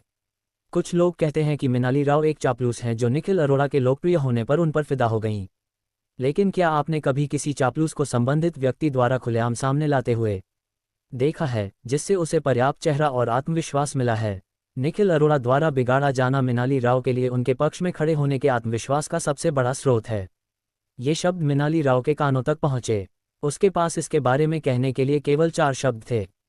तुम्हारा कोई काम नहीं। क्या इससे कोई फर्क पड़ता है कि निखिल अरोड़ा के साथ उसका रिश्ता क्या है? महत्वपूर्ण बात यह है कि निखिल अरोड़ा के पक्ष में खड़े होने में सक्षम होना, एक रिश्ता होना पर्याप्त है। वह हर दिन खुश है। निखिल अरोड़ा के साथ एक ही हवा में सांस लेना, उन्हें प्रत्येक दिन की घटनाओं को सुनना, हर दिन एक साथ बिताना अविभाज्य। वह लालच से इस खुशी को हमेशा के लिए रखना चाहती थी। सभी प्रतियोगियों के प्रदर्शन समाप्त होने के बाद शीर्ष 10 फाइनलिस्ट के नाम बड़ी स्क्रीन पर दिखाई दिए। Triveni film university campus top 10 singles प्रतियोगिता का फाइनल इस रविवार रात 8:30 बजे निर्धारित है। स्थान बदलकर स्टेडियम कर दिया जाएगा। ये स्कूल का आखिरी समय का फैसला था। निखिल अरोड़ा की विकास गति सभी की उम्मीदों से कहीं ज्यादा है। ये कार्यक्रम सप्ताहांत में निर्धारित है और अनुमान है कि उस समय निखिल अरोड़ा के और भी ज्यादा प्रशंसक त्रिवेणी फिल्म यूनिवर्सिटी सिनेमा में उमड़ेंगे। ये कहना उचित नहीं है कि त्रिवेणी फिल्म विश्वविद्यालय के अपने छात्रों को उसके द्वारा आयोजित प्रतियोगिता में स्थान नहीं मिल सका।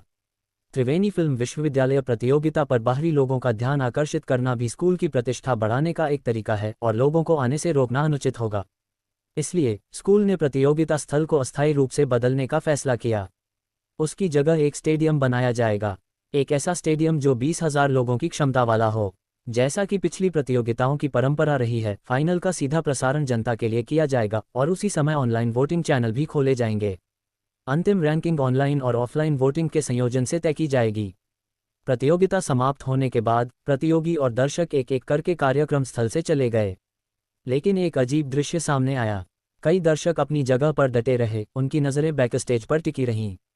क्योंकि निखिल अरोड़ा अभी तक बाहर नहीं आए हैं। निखिल अरोड़ा ने पहले सबके जाने तक इंतजार करने की योजना बनाई थी, लेकिन बाहर का माहौल देखकर उन्हें लगा कि उन्हें आ जाना ही होगा। निखिल अरोड़ा बाहर चले गए और इस बार मिनाली राव उनके पीछे नहीं आईं। ये लड़की हमेशा इतनी समझदार होती है कि उसे पता होता है कि कब क्या करना है। भले ही आप चिपके हुए हों, लोगों को आपसे नफरत मत करवाए। जब छोड़ने का समय आता है तो वह निर्णायक और त्वरित होता है। निखिल अरोड़ा माइक्रोफोन पकड़े हुए अचानक उमड़ी भीड़ को देखते हुए बोले, सब लोग मंच पर आएं और साथ में एक ग्रुप फोटो लेते हैं। इतने सारे लोगों के साथ निखिल अरोड़ा के लिए हर एक के साथ फोटो लेना नामुमकिन था। यह कोई पुस्तक हस्ताक्षर समारोह नहीं था और उनमें इतना धैर्य भी नहीं था। इसके अलावा इस बार काफ़ी प्रशंसक आए थे, मेरा अंदाज़ा है कि 1000 से ज़्यादा। जब तक हम सबकी तस्वीरें ले पाएंगे तब तक शायद अंधेरा हो जाएगा। निखिल अरोड़ा ने मिनाली राव को बुलाया और उनसे तस्वीरें लेने को कहा। समूह में किसी ने मिनाली राव को पहचान लिया। क्या आप अध्यक्ष हैं? निखिल अरोड़ा के फैन क्लब की स्थापना रोहिन महाजन ने की थी, लेकिन समूह बनने के बाद उन्होंने समझदारी दिखाते हुए अध्यक्ष का पद मिनाली राव को सौंप दिया। मिनाली राव समूह चैट में कम ही बोलती हैं, उनके फैन क्लब का प्रबंधन मिनाली राव द्वारा नियुक्त पेशेवर प्रशंसक करते हैं। हालांकि मिनाली राव ज़्यादा बातूनी नहीं हैं, फिर भी उनकी उपस्थिति कम नहीं है। हर बार जब वे आते हैं तो ढेर सारा पैसा खर्च करते हैं। वे या तो समूह में सभी को दूध वाली चाय पिलाने के लिए एक बड़ा लाल लिफाफा भेजते हैं, या फिर वे कई तरह की अग्रेशन और लॉटरी गतिविधियां आयोजित करते हैं जिनमें जीतने की दर बहुत ज़्यादा होती है। असल में आप सिर्फ भाग लेकर ही इनाम जीत सकते हैं। इनामी राशि में सबसे घटिया इनाम 188 युआन का लाल लिफाफा है। पैसे से लोगों को जीतने के मामले में मिनाली राव ने सबका सम्मान जीत लिया। जब उन्हें पहचाना गया तो मिनाली राव ने सहजता से स्वीकार किया, हाँ मैं ही हूँ टिल्ड। मिनाली राव ने मीठी मुस्कान दी। उनके दुबले पतले शरीर और नाजुक चेहरे ने कई महिलाओं का दिल तुरंत जीत लिया। फैन क्लब की अध्यक्ष इतनी प्यारी हैं, मैं क्या करूं? मैं तो बस यूं ही जाना चाहती हूं। हालांकि मिनाली राव देखने में छोटी सी लगती हैं, किसी गुड़िया जैसी, लेकिन उनके संगठन कौशल में कोई कमी नहीं है। उनके अंदर एक अजीब सा आभामंडल है, ये तीखा नहीं है लेकिन बहुत प्रभावशाली है। उनकी उपस्थिति इतनी स्पष्ट थी कि कोई भी उन्हें अनदेखा नहीं कर सकता था। सभी के पंक्तिबद्ध होने के बाद निखिल अरोड़ा बीच में खड़े हो गए। मिनाली राव ने शटर दबाया। निखिल अरोड़ा की अपने प्रशंसकों के साथ पहली ग्रुप फोटो ली गई। संजय राठौड़ और विवेक सलूजा वहां आए और सभी को निखिल अरोड़ा की ऑटोग्राफ वाली तस्वीरें दीं। ऑटोग्राफ वाली तस्वीरों का इंतजाम मिनाली राव और निखिल अरोड़ा ने पहले ही कर लिया था। उन्होंने कहा कि प्रतियोगिता वाले दिन कई प्रशंसक वापस आ सकते हैं और उनके लिए खाली हाथ लौटना अच्छा नहीं होगा। अगर कोई निखिल अरोड़ा से ऑटोग्राफ मांगता है तो यह एक अच्छी तैयारी होगी जिससे अराजक स्थिति नियंत्रण से बाहर नहीं होगी। अगर कोई ऑटोग्राफ नहीं मांगता तो कोई बात नहीं। निखिल अरोड़ा की वजह से उनका चमकना तय था। उनकी रोशनी हमेशा दिखाई देगी और लोग हमेशा उसके लिए होड़ करेंगे। अध्याय 49 नई रखेल का नशा। बिग फिश की रिलीज के बाद और भी मनोरंजन कंपनियों ने निखिल अरोड़ा पर अपनी नज़रें गड़ा दी। निखिल अरोड़ा के लिए कम से कम 1 दर्जन लोगों ने हाथ बढ़ाया। मनोरंजन उद्योग की 4 प्रमुख कंपनियों ने भी निखिल अरोड़ा को हस्ताक्षर के निमंत्रण दिए और सामान्य कंपनियों की तुलना में कहीं अधिक उदार शर्तें रखीं। हालांकि अंतिम परिणाम हमेशा एक ही रहा। निखिल अरोड़ा ने उन सभी को अस्वीकार कर दिया। निखिल अरोड़ा हाल ही में सुर्खियों में रहे हैं। आधिकारिक एस साइट ने निखिल अरोड़ा से संपर्क किया, इस उम्मीद में कि निखिल अरोड़ा खुद एस साइट पर एक खाता खोल सकते हैं। निखिल अरोड़ा का पिछले जन्म में एस साइट से संबंध था। उन्होंने मिस्टर हान नाम से एस साइट पर एक अकाउंट बनाया और अक्सर उस साइट पर कवर वीडियो अपलोड करते थे। कभी कभी तो वे एस साइट पर लाइव स्ट्रीम भी करते थे। इसलिए इस जन्म में मैंने स्टेशन एस का निमंत्रण स्वीकार कर लिया। निखिल अरोड़ा ने मना नहीं किया। निखिल अरोड़ा द्वारा अकाउंट खोलने की खबर एस साइट के होम पेज पर एक विज्ञापन के रूप में दिखाई गई। रातों रात निखिल अरोड़ा के 10 लाख फॉलोअर्स हो गए। वह एस साइट पर शीर्ष इंटरनेट हस्तियों के बराबर हैं। ध्यान रहे, ये तो बस शुरुआत है। पैकेजिंग और मार्केटिंग के बाद निखिल अरोड़ा में जो अपार क्षमता है उस पर किसी को शक नहीं है। इसलिए हर कोई निखिल अरोड़ा को भर्ती करना चाहता था। अगर आप उन्हें भर्ती नहीं कर सकते तो उन्हें रोकने की कोशिश करें। पूंजीवाद उन लोगों पर कभी दया नहीं करता जो उसके हिस्से का एक टुकड़ा लेने की कोशिश करते हैं। इस समय उद्योग में सबसे बड़ा रहस्य यह है कि निखिल अरोड़ा ने किस मनोरंजन कंपनी के साथ करार किया। उन्होंने सभी मनोरंजन कंपनियों से पूछताछ की। सभी का कहना है कि उन्होंने निखिल अरोड़ा को साइन नहीं किया था, जब तक कि निखिल अरोड़ा ने अपनी एस साइट के होम पेज पर अपनी व्यक्तिगत प्रोफाइल अपडेट नहीं की। स्टार ऑर्बिट एंटरटेनमेंट के अध्यक्ष। इस खबर ने मनोरंजन उद्योग में सनसनी मचा दी। स्टार ऑर्बिट एंटरटेनमेंट, इसके बारे में कभी सुना ही नहीं। ये कैसी रातों रात बनने वाली कंपनी है। अध्यक्ष। निखिल अरोड़ा ने अपनी कंपनी शुरू की। बड़ी मनोरंजन कंपनियों के अधिकारियों ने उपहास किया और मजाक भी उड़ाया। ये निखिल अरोड़ा वाकई घमंडी है और उसे अपनी औकात नहीं पता। क्या वह सचमुच सोचता है कि वह सुपरस्टार है क्योंकि उसने एक छोटे से समूह में 2 गाने लोकप्रिय कर दिए? क्या आपको सच में लगता है कि कोई भी अपनी कंपनी शुरू कर सकता है? भोला, मूर्ख अपनी क्षमताओं को ज़रूरत से ज़्यादा आंकना, ये सभी का एकमत आकलन है। हालांकि निखिल अरोड़ा को इस बात की बिल्कुल परवाह नहीं थी कि दूसरे क्या सोचते हैं। दूसरों को चुप कराने का सबसे अच्छा तरीका है परिणाम उत्पन्न करना। निखिल अरोड़ा ने अपने अकाउंट पर अपना पहला वीडियो पोस्ट किया। ये वीडियो एक ओपन ऑडिशन के लिए भर्ती वीडियो है। एक स्वतंत्र और मजबूत लड़की, एक चमकदार राजकुमार। क्या आप एक कुलीन अकादमी की इस परिवर्तनकारी यात्रा को शुरू करने का सपना देखते हैं? मेटियोर शावक के लिए कास्टिंग कॉल जोरों पर है। साक्षात्कार की तिथियां 29 अक्टूबर सोमवार से 31 अक्टूबर बुधवार सुबह 8 बजे से दोपहर 12 बजे तक और दोपहर 2 बजे से शाम 6 बजे तक। साक्षात्कार स्थान बैंक्वेट हॉल, 4थी मंजिल, स्टारी स्काई होटल। भर्ती का दायरा 18-22 वर्ष, लिंग सीमित नहीं। निखिल अरोड़ा का उम्र को लेकर अपना जुनून है। एक तो ये कि छवि उत्पाद से मेल खाती है और दूसरा ये कि यह पैसे का पूरा मूल्य प्रदान करता है। वह टीवी नाटकों की शूटिंग करके पैसा कमाता है, उन पर पैसा नहीं गंवाता।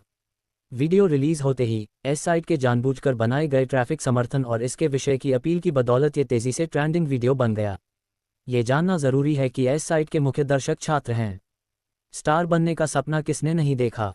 उम्र की ज़रूरत पूरी करने वाला कोई भी व्यक्ति इस भर्ती के लिए आवेदन कर सकता है। अगर आपको मुख्य भूमिका न भी मिले तो भी अगर आप चाहें तो कुछ छोटी भूमिकाएं निभा सकते हैं। अगर आपको कोई छोटी भूमिका न भी मिले तो भी जब आप बोर हो रहे हों और आपकी कोई क्लास न हो तो घूमना फिरना मज़ेदार होता है। आप कहीं भी मौज मस्ती कर सकते हैं। मैंने कभी नहीं सोचा था कि निखिल अरोड़ा न सिर्फ एक बेहतरीन गायक और गीतकार होंगे बल्कि इतने अमीर भी होंगे। वह भी अभी 18 साल के हुए हैं और उनकी अपनी कंपनी भी है। 18 साल की उम्र में दूसरे लोग कंपनियां शुरू कर रहे हैं और हिट गाने गा रहे हैं। 18 साल की उम्र में मैं बस अपने छात्रावास में लेटा हंसता रहता था। इंटरव्यू की जगह कहाँ है? ट्योंगक्यो शहर। वहाँ से सिर्फ 2 घंटे की हाई स्पीड ट्रेन है। मैं जाकर देखना चाहता हूँ। हालांकि क्या निखिल अरोड़ा का एक ही समय में नाटकों में अभिनय और गायन करना वाकई एक अच्छा विचार है? चूंकि वह गायन और गीत लेखन में इतने प्रतिभाशाली हैं, इसलिए उन्हें अपनी पढ़ाई पर ध्यान देना चाहिए और अपने कौशल को निखारना चाहिए, बजाय इसके कि वे ऐसे काम करें जो प्रभावशाली लगते हैं लेकिन वास्तव में सही होते हैं। अंत में वह अपनी गायन प्रतिभा बर्बाद कर देगा और वह जो भी नाटक बनाएगा वह घटिया होगा और कोई नहीं देखेगा। वह दोनों करने की कोशिश करेगा और अंत में कुछ नहीं करेगा। यह अनावश्यक है। हाँ, मैंने जांच की। स्टार ऑर्बिट एंटरटेनमेंट सितंबर की नवीनतम रैंकिंग में केवल 99वें स्थान पर है। 99 अंकों का क्या मतलब है? अगर कंपनी में एक भी अच्छा दूसरे दर्जे का कलाकार होता या अगर उसके किसी कलाकार के पास कोई सम्मानजनक काम या गिग्स होता तो वह लगभग 70वें या 80वें स्थान पर होता। ये स्टार ऑर्बिट एंटरटेनमेंट एक शेल कंपनी है जो केवल नाम के लिए मौजूद है। इन दिनों ऐसा लगता है कि कोई भी खुद को अध्यक्ष कह सकता है। वे केवल उन नासमझ कॉलेज के छात्रों को बेवकूफ़ बना रहे हैं। वीडियो पोस्ट करने के बाद निखिल अरोड़ा ने टिप्पणियों पर नज़र डाली। सबसे ज़्यादा पसंद किए गए और जवाब दिए गए सभी टिप्पणियां नकारात्मक थीं जो उनका मजाक उड़ा रही थीं। जिस गति से लाइक मिले उसे देखते हुए यह अनुमान लगाना मुश्किल नहीं है कि किसी कंपनी ने उन पर हमला किया है। अगर हम उन्हें जीत नहीं सकते तो हम उन्हें दबा देंगे। मनोरंजन उद्योग का ये पुराना नियम है। हालांकि निखिल अरोड़ा ने इन टिप्पणियों को गंभीरता से नहीं लिया। कुछ छात्र जिन्होंने विश्वविद्यालय से स्नातक भी नहीं किया है बस एक अच्छा जीवन यापन भत्ता कमाना चाहते हैं। उन्हें इस बात की परवाह नहीं होती कि उन्हें किस तरह के रोल मिलेंगे या वे हिट होंगे या नहीं। निखिल अरोड़ा ने यह वीडियो एस स्टेशन पर सिर्फ ऑडिशन के बारे में लोगों को बताने के लिए पोस्ट किया था। जब तक ये संदेश पर्याप्त लोगों द्वारा देखा जाएगा, आपका इंटरव्यू लेने के लिए लोग जरूर आएंगे। Nikhil Arora S site interface से बाहर निकल गए। सब कुछ 3 दिन बाद तक इंतजार करना होगा। अब सबसे महत्वपूर्ण बात 2 दिनों में शीर्ष 10 गायकों के लिए होने वाली अंतिम प्रतियोगिता है। फाइनल का सीधा प्रसारण किया गया और स्थान बदलकर स्टेडियम कर दिया गया। इसलिए हमें एक धमाकेदार गाना चुनना होगा। निखिल अरोड़ा ने नील तारा म्यूजिक लाइब्रेरी खोली। शीर्ष 50 से शीर्ष 20 में पहुंचने की होड़ में म्यूजिक लाइब्रेरी ने उन्हें 5 गानों के लिए जगह दी। सेमीफाइनल में, जहां शीर्ष 20 को शीर्ष 10 में सीमित कर दिया गया था, म्यूजिक लाइब्रेरी ने उन्हें 10 गानों के लिए जगह दी। दूसरे शब्दों में, अब उन्हें 15 गाने मिल सकते थे। कुछ समय बाद निखिल अरोड़ा पर कोई बंधन नहीं रहा। मैंने कुछ ऐसे गाने चुने जो मुझे सुनने में रुचिकर लगे। संगीत की गुणवत्ता अलग अलग थी और कुछ गाने लगभग उनके अपने संगीत जैसे ही थे, लेकिन कुछ गाने उनके कानों में तुरंत छा गए और अविश्वसनीय रूप से अद्भुत थे। जिस गाने ने उन्हें सबसे ज्यादा प्रभावित किया वह था द न्यू ड्रंकन कॉन्क्यूबाइन। यह पारंपरिक चीनी ओपेरा की शैली में गाया गया एक गाना है। जैसे ही उन्होंने गाना सुनना समाप्त किया, पेकिंग ओपेरा गायन की तकनीकें स्वतः ही उनके दिमाग में आ गईं। यही तो गाना है। ये सुनकर निखिल अरोड़ा ज्यादा देर तक शांत नहीं रह पाए। इस गाने में पारंपरिक चीनी ओपेरा गायन और आधुनिक गीतों का अद्भुत मेल है। लाजवाब, बेजोड़ और लाजवाब। दोपहर में निखिल अरोड़ा ने मिनाली राव को बुलाया। अध्यक्ष महोदय, कल की प्रतियोगिता के लिए पोशाक चुनने में मेरी मदद कीजिए। जब से उन्हें पता चला कि मिनाली राव उनके फैन क्लब की अध्यक्ष हैं, निखिल अरोड़ा ने मिनाली राव को अध्यक्ष कहना शुरू कर दिया है। ठीक है टिल्ड, मिनाली राव ने तुरंत हामी भर दी। निखिल अरोड़ा के लिए मंच की पोशाकें तैयार करना मिनाली राव को बहुत पसंद है। निखिल अरोड़ा को उनके चुने हुए कपड़े पहनकर मंच पर जाते देखना किसी के दिल में छिपी हुई अधिकार भावना हमेशा असीम रूप से बढ़ जाती है। ये दिखावा करने और सबको वचन देने जैसा है। देखा, यह आदमी मेरा है। इस बार आप किस तरह के कपड़े पहनना चाहती हैं? निखिल अरोड़ा ने कहा, नाटकीय पोशाक। अध्याय 50। कैसा लगा? क्या मेरा भाई सुंदर नहीं है? निखिल अरोड़ा के समझाने के बाद मिनाली राव को एहसास हुआ कि निखिल अरोड़ा असल में इस प्रतियोगिता में ओपेरा गाने वाले हैं। उनके चेहरे पर चिंता के भाव उभर आए। क्या पारंपरिक संस्कृति के दर्शक बहुत सीमित हैं? आजकल के युवाओं में पारंपरिक ओपेरा की सांस्कृतिक गहराई को समझने का धैर्य कम ही होता है। निखिल अरोड़ा ने मिनाली राव के नन्हे चेहरे पर चुटकी काटी। उस छोटी बच्ची का चेहरा रुई के फाहे जैसा मुलायम, मीठा और कोमल था। क्या हो अगर हम पारंपरिक ओपेरा के सबसे प्रभावशाली हिस्सों को लेकर उन्हें आधुनिक गीतों में शामिल कर लें? छोटी बच्ची, मैं तुमसे पूछती हूँ, क्या तुम्हें अपने भाई पर भरोसा है? मिनाली राव निखिल अरोड़ा की बांह कसकर पकड़ ली। जरूर, बहुत ज्यादा संभावना है। चलो कुछ कपड़े चुनते हैं। निखिल अरोड़ा ने पाया कि लड़कियों में कपड़े चुनने की स्वाभाविक क्षमता होती है। मिनाली राव से उनकी बात अभी पूरी ही हुई थी कि उस छोटी लड़की ने उनके लिए जगह का इंतजाम कर दिया था, जिसमें एक पूरी लंबाई का मेकअप वाला फोटो भी शामिल था। मिनाली राव निखिल अरोड़ा को एक नाट्य मंडली में ले गईं। आजकल मंचीय प्रस्तुतियों का कोई बाजार नहीं है, लेकिन कुछ लोग अभी भी अपने बच्चों को पारंपरिक संस्कृति सीखने और विशेष कौशल विकसित करने के लिए ट्यूशन कक्षाओं में दाखिला दिलाते हैं। टिंग्युआन ओपेरा मंडली अब समय के साथ एक प्रशिक्षण संस्थान में तब्दील हो गई है। इस ओपेरा मंडली का इतिहास लगभग 200 साल पुराना है। मैंने सुना है कि अपने सुनहरे दिनों में इसके पूर्वज महल में सम्राट के लिए भी प्रस्तुति देते थे। जैसे ही निखिल अरोड़ा ओपेरा मंडली में दाखिल हुए, उन्हें वहां का पारंपरिक माहौल बेहद पसंद आया। प्रांगण में थिएटर द्वारा जारी किए गए नीले वस्त्र और गाउन पहने छोटे बच्चे अपने बुनियादी कौशल का लगन से अभ्यास कर रहे थे। एक बच्चा सामने रस्सी से लटके कंकड़ों को घूरकर अपनी दृष्टि का अभ्यास कर रहा था। कुछ बच्चे छोटी जैकेट पहने हुए थे, बंदूकें लिए हुए थे और घुड़सवारी का अभ्यास कर रहे थे।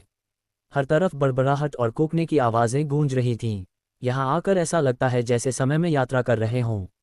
निखिल अरोड़ा और मिनाली राव को आते देख संस्था के शिक्षक तुरंत उनका स्वागत करने आ गए। आप दोनों ही तो हैं जिन्होंने पहले कपड़े किराए पर लेने के लिए फ़ोन किया था, है ना? मिनाली राव ने उत्तर दिया, हाँ हम ही हैं। शिक्षक दोनों को ड्रेसिंग रूम में ले गए। रैक पर कपड़ों की एक चमकदार श्रृंखला सजी हुई थी। निखिल अरोड़ा को तुरंत एक महिला भूमिका वाली पोशाक पसंद आ गई। कुलीन और भव्य, केवल यही पोशाक शाही उपपत्नी की उपाधि के योग्य है। मिनाली राव ने भी कपड़े देखे। निखिल अरोड़ा का हाथ छोड़ा, कपड़ों के पास गई और ध्यान से कपड़े को सहलाया। भाई, ये कैसी लगी? निखिल अरोड़ा की आंखों में भी वही दिलचस्पी थी। क्या मैं ये ड्रेस ट्राई कर सकती हूँ? थिएटर टीचर ने कहा, कोई बात नहीं। फिर उन्होंने निखिल अरोड़ा के लिए मेकअप ट्रायल करने के लिए एक मेकअप आर्टिस्ट से संपर्क किया। काफ़ी देर तक मेकअप करने के बाद मिनाली राव आंगन में टहलने चली गईं। पूरब की ओर घूमते हुए, पश्चिम की ओर तस्वीरें लेते हुए। साइड देखने के बाद निखिल अरोड़ा ने जल्दी से अपना मेकअप पूरा किया और वापस लौट गए। इसी समय निखिल अरोड़ा बिल्कुल अलग व्यक्ति थे। उसका चेहरा सफ़ेद फाउंडेशन से ढका हुआ था और उसकी आंखें भारी आईशैडो और अतिरंजित आईलाइनर से ढकी हुई थीं। सब कुछ जानबूझकर एक महिला पात्र की तरह तैयार किया गया था। सौभाग्य से निखिल अरोड़ा का चेहरा शुरू से ही कोई खास रूखा नहीं था। उनके चेहरे का तीखापन मुख्यतः उनकी भौहों और आंखों के बीच की बेहद कम दूरी और उनकी आंखों में एक हल्की सी उदासीनता और शीतलता से आता था। हालांकि उनके चेहरे की हड्डियों की बनावट बहुत कोमल है, जिससे उनका रूप बिल्कुल भी आक्रामक नहीं लगता। अतिरिक्त मेकअप के साथ वह सचमुच 100 साल पहले पुनर्जन्म लेने वाली किसी रखेल जैसी लग रही थीं। एक नज़र, उनकी नाजुक सुंदरता पूरी तरह से निखर कर आ रही थी।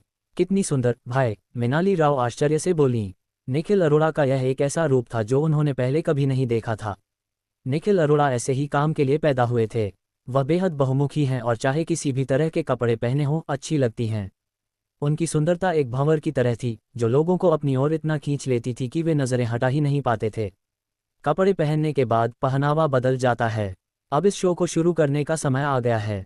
निखिल अरोड़ा ने थिएटर के मेकअप आर्टिस्ट से पूछा, क्या आपके पास वाइन ग्लास हैं? इस तरह के प्रॉप्स आमतौर पर थिएटरों में मिलते हैं। मेकअप आर्टिस्ट ने अलमारी में से निखिल अरोड़ा के लिए एक वाइन ग्लास ढूंढ निकाला। निखिल अरोड़ा ने बाहर स्टेज की तरफ देखा। क्या मैं थोड़ी देर के लिए बाहर स्टेज उधार ले सकता हूँ? मेकअप आर्टिस्ट ने तुरंत हामी भर दी। निखिल अरोड़ा ने जो कपड़े और मेकअप चुना था वह बगीचे में उपलब्ध सबसे बेहतरीन था। यह उनका धन का देवता है, वह बस एक नाटक कर रहा है, उन्हें गाने के लिए नहीं कह रहा। इसमें कुछ भी गलत नहीं है। निखिल अरोड़ा स्टेज पर चढ़े और अचानक उनके चेहरे के भाव बदल गए। वह धुंधले और रहस्यमय हो गए। उन्होंने शराब की एक बूंद भी नहीं छुई थी, लेकिन वे पूरी तरह से नशे में लग रहे थे। बाहर प्रैक्टिस कर रहे बच्चे रुक गए और निखिल अरोड़ा को उत्सुकता से देखने लगे। जब निखिल अरोड़ा तैयार होकर बाहर आए तो उन्हें पहले लगा कि वे कोई शिक्षक हैं जो परफॉर्म करने जा रहे हैं, लेकिन निखिल अरोड़ा के चेहरे को गौर से देखने पर पता चला कि उनका चेहरा किसी भी शिक्षक के चेहरे से मेल नहीं खा रहा था। इसके अलावा स्कूल का कोई भी शिक्षक निखिल अरोड़ा जितना सुंदर नहीं लग रहा था। जब वह वहां खड़ा होता है तो कोई भी समझ सकता है वह सम्राट की प्रिय उपपत्नी क्यों बनेगी। प्रेम और घृणा को एक पल में अलग किया जा सकता है। चांद की ओर प्याला उठाते हुए हमारी भावनाएं आकाश जितनी विशाल हैं। प्रेम और घृणा दोनों ही ब्रह्मांड की विशालता में खो गए हैं। आप कब प्रेम में पड़ेंगे? पेकिंग ओपेरा में गाते हुए जैसे ही कोई अपना मुंह खोलता है, आप पहचान सकते हैं कि वह उस्ताद है या नहीं। निखिल अरोड़ा हाथ में शराब का गिलास लिए हुए थे, उनका शरीर लड़खड़ा रहा था। ऐसा लग रहा था जैसे हम वर्षों से सचमुच देख पा रहे हों कि शाही उपपत्नी प्रेम के नशे में चूर थी।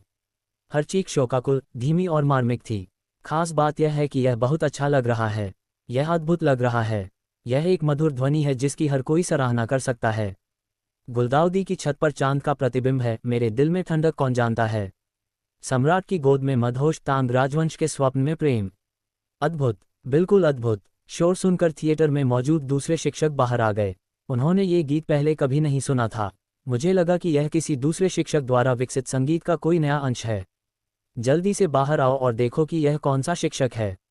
लेकिन जब वे बाहर आए तो दंग रह गए। मंच पर एक अपरिचित चेहरा था। कपड़े उनके थिएटर के थे, लेकिन जब वे वहां टंगे थे तब मैंने कभी नहीं सोचा था कि वे इतने अच्छे होंगे। जब तक वह निखिल अरोड़ा के शरीर में समाहित नहीं हुई तब तक उसे अचानक समझ नहीं आया कि एक पूर्ण सौंदर्य का क्या अर्थ है। उसकी हरकतें और उसकी निगाहें दोनों ही एकदम सटीक थीं। शिक्षकों की पहली प्रतिक्रिया थी, ये लड़का एक प्रशिक्षित योद्धा है। आखिरकार किसी ने आवाज़ उठाई और पूछा, ये व्यक्ति कौन है? फिर मेकअप आर्टिस्ट ने आकर समझाया, यह एक ग्राहक है जो हमसे कपड़े किराए पर लेने आया है। क्या आपको यकीन है कि यह एक ग्राहक है, कोई प्रतियोगी नहीं जो परेशानी खड़ी करने की कोशिश कर रहा है?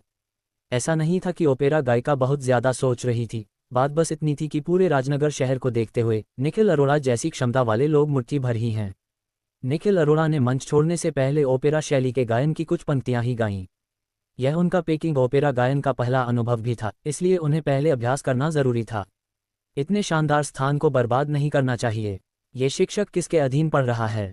ओपेरा उद्योग में गिने चुने ही सम्मानित वरिष्ठ कलाकार हैं और निखिल अरोड़ा की आवाज़ निश्चित रूप से दर्शाती है कि उन्हें प्रामाणिक प्रशिक्षण मिला है। उन्हें शायद ही पता होगा कि निखिल अरोड़ा इस गाने को इतनी अच्छी तरह से सिर्फ इसी सिस्टम की वजह से गा पाए। इस सिस्टम ने इस गाने की सभी तकनीकों को निखिल अरोड़ा के शरीर में समाहित कर दिया। उनका गायन सर्वश्रेष्ठ है, लेकिन बस इतना ही, बस ये कुछ वाक्य। उन्हें दूसरे ओपेरा गाने दो। माफ़ करना, मुझे सच में ये बिल्कुल नहीं आता। निखिल अरोड़ा ने कहा, मेरा कोई शिक्षक नहीं है, मैं खाली समय में मनोरंजन के लिए गाता हूँ। कई थिएटर शिक्षकों के चेहरे पर हैरानी के भाव थे। क्या आप इसे नौसिखिएपन कहेंगे? निखिल अरोड़ा उनका लुक फाइनल करने के बाद उनका मेकअप उतारने गए।